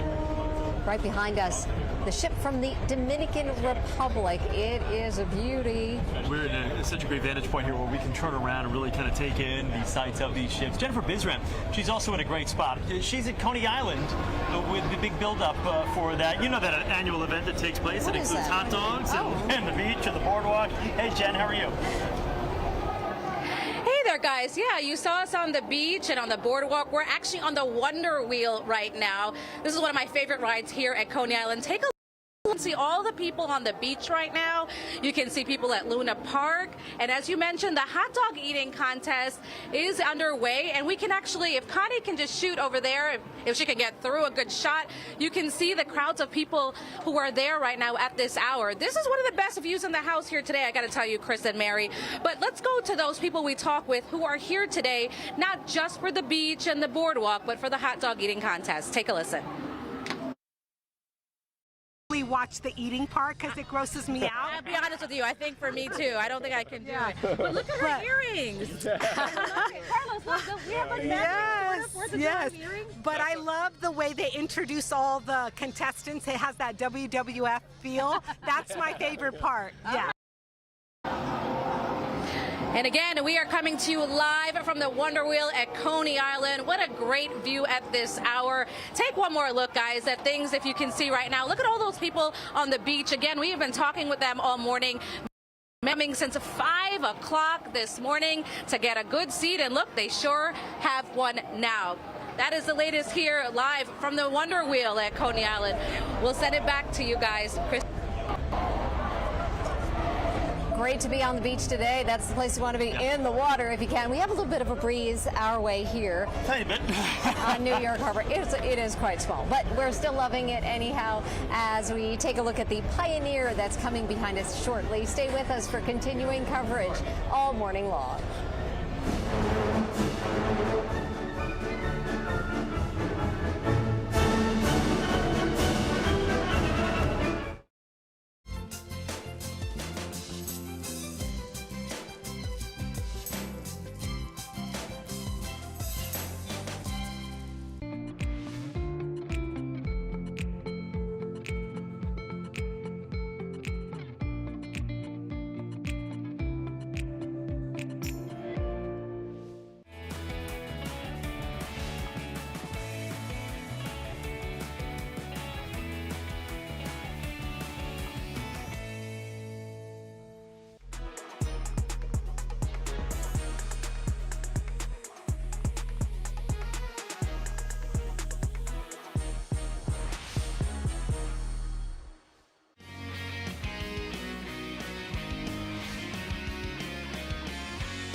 Tall ships are on the move to commemorate our independence. Thousands of people are flocking right here near us to get those best positions to watch history float up the Hudson. And one of the best sites is where John Elliott is. John, what a vantage point. What a vantage point, and what an honor. I want to step out of the way real quickly so we can see what you're seeing. And you're going to hear the voice of a young man I just met. This is Corporal Quentin Greason, who's with the United States Marine Corps Silent Drill Team. And it's silent because there is nothing keeping meter other than the discipline of these young men. How many years have you been in the drill team? So this is my 3rd year of being on the drill team. Everybody starts off just with doing what you're seeing now, and as you progress in the platoon, you get to compete for different positions. So my position is the rifle inspector. So in our regular sequence, you would see me walk down the line and execute spins. What do you love about it? I love talking to the people after we do performances and representing the platoon, demonstrating discipline and precision. And it is amazing because there is nothing. There's no drummer. There's no music. It's absolutely silent. How do you guys just do it so many times? You just know what everybody's going to do? That's exactly what it is. Just consistent reps. We train every day, all day, every day, just to put on a good performance and demonstrate what the Marine Corps can offer. What do you love about being a Marine? I love everything about being a Marine. This guy's great, and he was worried about being on TV. Come on over here real quick. So this, by the way, is the young man that we were listening to right here. Oh man, am I going to get? This is Quentin. So I'm going to step out of the way. Thank you, sir, for your time and your service. While I am spending some time with you on TV in this, are they done? Oh, I was going to say, did you see how they just stopped like that? This is amazing. Stay with Ed's camera. I am going to give you the heads up. We've been on and off deck because these men are all wearing wool jackets, and it's very hot out here. Wow. This is amazing. The actual show is 13 minutes long, so we'll let Ed paint the picture. Just want to remind everybody it's a first alert weather day because we are going to see heat index values at 105 plus, and once again, isolated strong to severe storms this afternoon. CBS New York, we're going to have some streaming cut-ins during the course of the day to keep you posted and keep you safe. Please enjoy the 4th. God bless America. What a picture. This is incredible. You've got the United States Marine Silent Drill Corps with the flag, and then as we head out, you see full flag, full staff, these beautiful, from around the world, these amazing Sail Forth 250 vessels. Wow. Okay, a programming note. We're going to be live right here on the USS Arlington tomorrow morning starting at 6. I bet they're going to love us for that. 6 to 9 tomorrow morning. Real quickly, we're going to just take you out here, if I can. Why not? Just the vantage point that we have, and you can see, again, these amazing vessels. Auf Deutschland bist du zu. I think that's Germany, and then here's apparently an insurance boat. So it has been such a pleasure and honor to be right here on the Hudson as we celebrate the land we love. God bless America. We'll have more tomorrow morning. Fleet Week, remember, Fleet Week continues. I know, I'm supposed to be on camera. I don't even want to be on camera. Continues. So check out the all kinds of stuff going on the Intrepid. That's where you guys are. If you can wave, we'll send it over. Happy 4th of July, Mary and Chris. This has been a great honor and pleasure. Back to you. Great job. John, let's stay with your camera right there. Go back. You were correct. That is a German tall. That's a German tall ship. Yes, we're waving at you. Hello, we're waving. Yes, hello, John. You got us? Yes. Have your cameraman go back. That's the Gork Folk. That is one of the most beautiful ships in this parade of ships that we've seen. I see Italy you. Up there. Monaco had a great ship earlier. And then now you can see us. Yes. Still waving at us. We love you, John. John, I needed to ask you about the fireworks before we let you go. How are we feeling about the fireworks tonight? I got to tell you, Mary, we're still at about a 60 to 90% chance for thunderstorms. My concern is going to be, it all depends on where these storms verify. You know, last night we had 66-mile-an-hour winds. Some of these storms can pack that. I know my friends at Macy's are going to be watching that. One of the key concerns is going to be lightning, and there will be some isolated lightning. You know, obviously, you need to know to read the skies, so pay attention. And remember, in this kind of weather, stay away from you want to just drink water and electrolytes, because I know it's party time, but let's party and stay safe. John, thank you. Great coverage down there from the USS Arlington. And again, just tremendous respect for those soldiers that are in full uniform, full dress uniform, performing like that in this heat on the deck of the USS Arlington over there. I mean, it's hot out here. We cannot deny that. We're in a covered location right now, but for everybody who's along the East River or the west side here, it's hot. Yeah, and as we get closer to noon, it's getting hotter and hotter too. So be very careful out there. We're giving you continuing coverage as we take a look at these tall ships. This has been a 2-day extravaganza and just the largest ever maritime and aerial gathering in American history. These are the crown jewels of their countries. We've been watching 80 vessels, 40 tall ships with white sails. They are from 20 different countries. We've looked at the 32 warships as well. And Chris, I know you love that 200 military aircraft that came by us. It was incredible. The roar of those jets over the Hudson and seeing these tall ships, it's been incredible. And also to see the Gray Hull Navy warships that have been a part of this procession as well. It's been such an incredible celebration that everybody can take part in. This 250th. This has been a bringing of Americans together for this once-in-a-generation celebration. And you can see New York City personifies that kind of bringing everyone together. 50 different countries represented here with this procession of ships, all of our allies taking part in this celebration. Of course, we couldn't do it without them. They can't do it without us, but it's so great to have everyone here in New York City, and to have all these whether it's the Navy, the Marines, Coast Guard that are going to be here for the next few days, enjoying tens of thousands of them, too. So if you have that opportunity, please reach out to them, thank them for their service, and to everybody out there, we thank you for your service. And thank you for joining us on the nation's 250th birthday aboard the Intrepid. Here's some sights and sounds of what has been an incredible morning.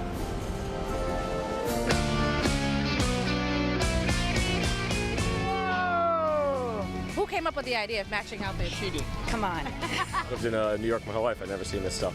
Everybody's just celebrating, and you get the feeling that it's just all right. Just can't wait to see the flyover, and that'll just put the cherry on the cake.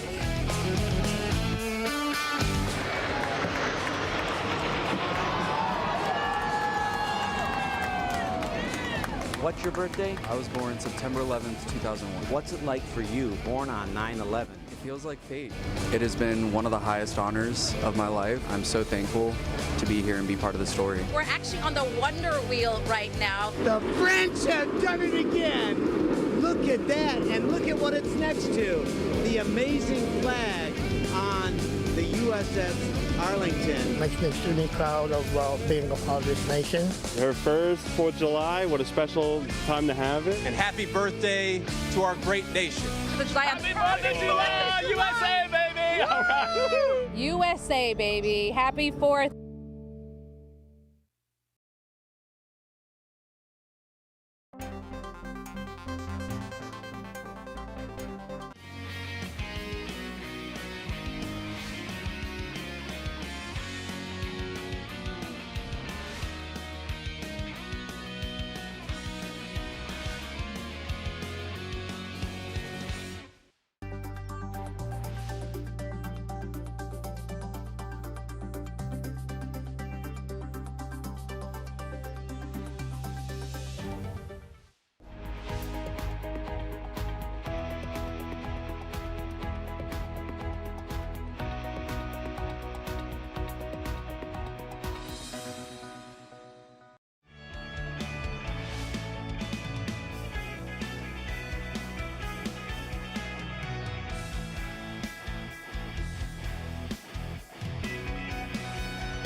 And we welcome you back. New York's waterways full of patriotism on our 250th Independence Day. Sailing vessels, Coast Guard cutters, modern warships are cruising along in front in celebratory crowds that are watching and are just the resounding applause from everything they see from the sea to the air.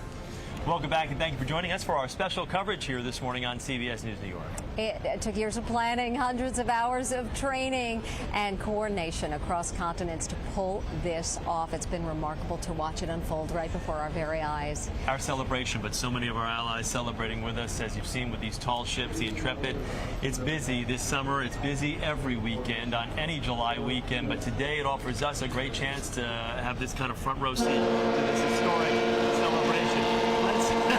As you're watching these fighter jets roar overhead, you're gonna, if you're just joining us now, we're just gonna let you listen to some of these fighters that are flying right over the top of us. Just listen to this roar, Mary. Go sound up full on this.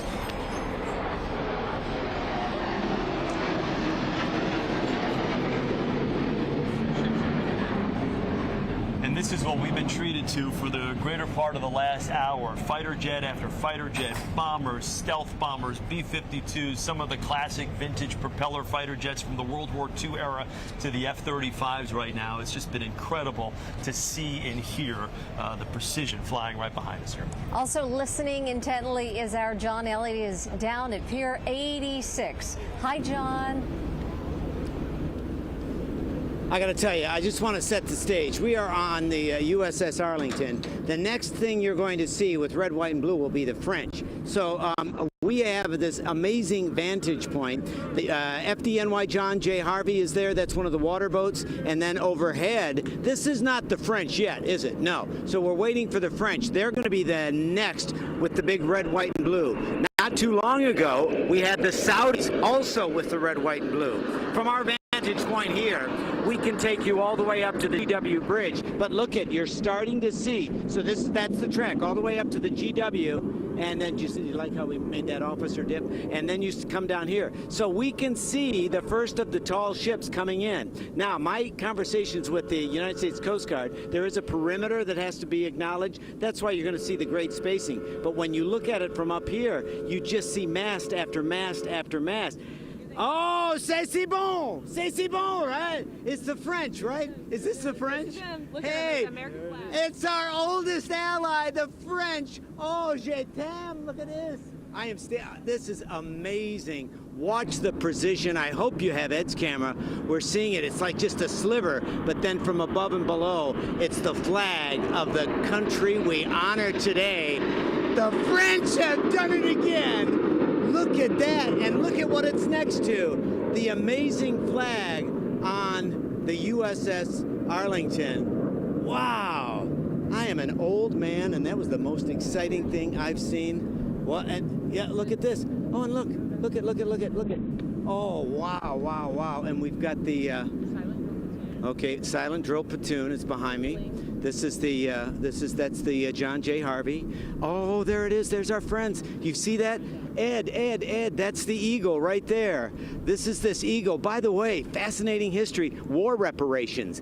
Got it from Germany because they owed it to us, and now it's this amazing training festival. I know Raggy is going to go on and on and on and on about the Dutch, because the Dutch are here too.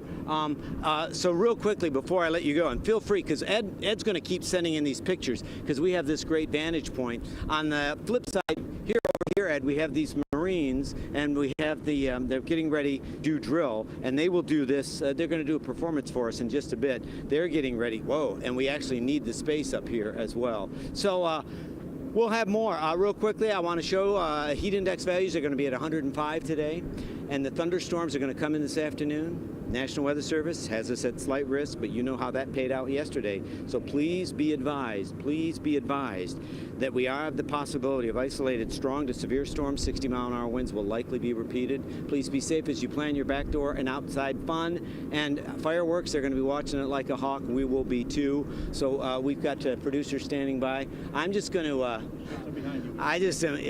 to heck with me. Go ahead, Ed. Show them the picture, and you all stay with us as long as possible. Again, spending time with the John J. Harvey, the amazing history of some of these fireboats, and you can see there's the Dutch, and there's the there's the American Eagle, and it's just going to be ship after ship after ship.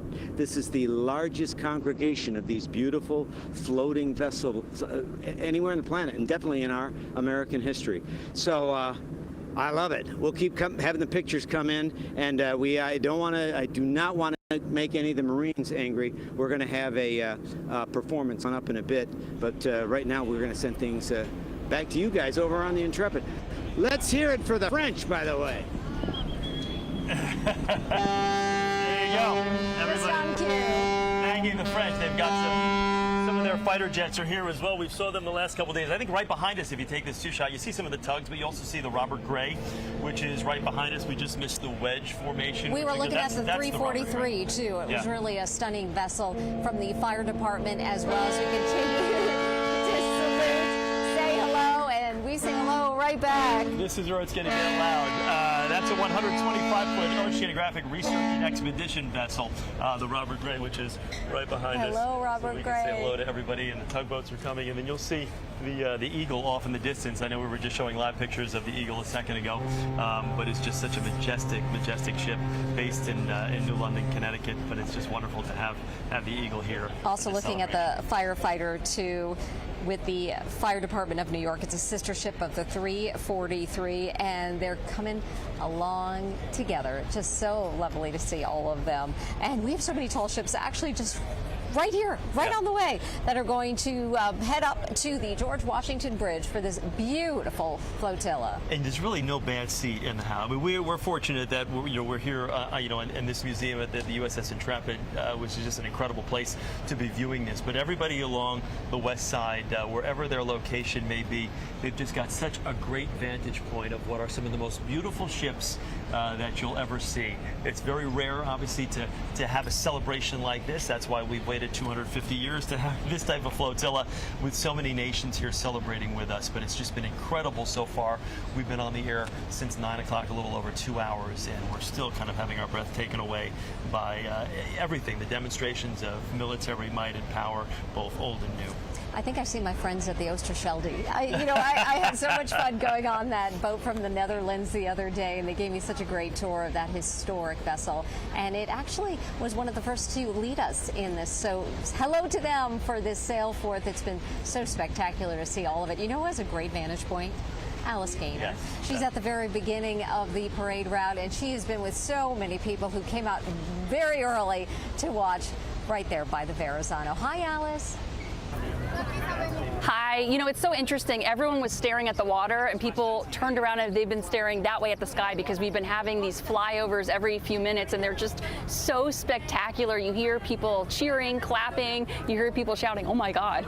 It's pretty loud, and it's just such a amazing show of force. I'm actually curious, wondering how many people might actually enlist or apply to a service academy after today and what we've seen. Let's give you a look at the water. The tall ships, they are still sailing under the Verrazano, making their way toward you. And I want to tell you about something pretty cool. So on July 9th, the Class A tall ships, they're going to depart for Boston, and there's a race from New York to Boston. It's called the Five Sisters Cup. It's between 4 of the 5 identical sisters that are still in service. That's the Eagle, which is the U.S.'s American tall ship. There is the tall ship from Portugal, Romania, and Germany. And Germany has held this cup. It's a Tiffany & Company made trophy since 1976. We got a picture of the trophy. It was pretty cool in a preview piece we did for Sail Forth. So again, they're going to be racing here July 9th from New York to Boston. Hopefully the U.S. brings it on home. We were actually speaking with members of the Marine Corps band. They were playing some jazz music earlier, out here in this heat in their uniform, doing a great job. Here's what they had to say. We're here in support of the Sail 250 event, the ships crossing by here. This is a great time, lovely weather, playing some jazz music for the people so they can just enjoy with some music in the background. Some stuff by Duke Ellington, Count Basie, just some classic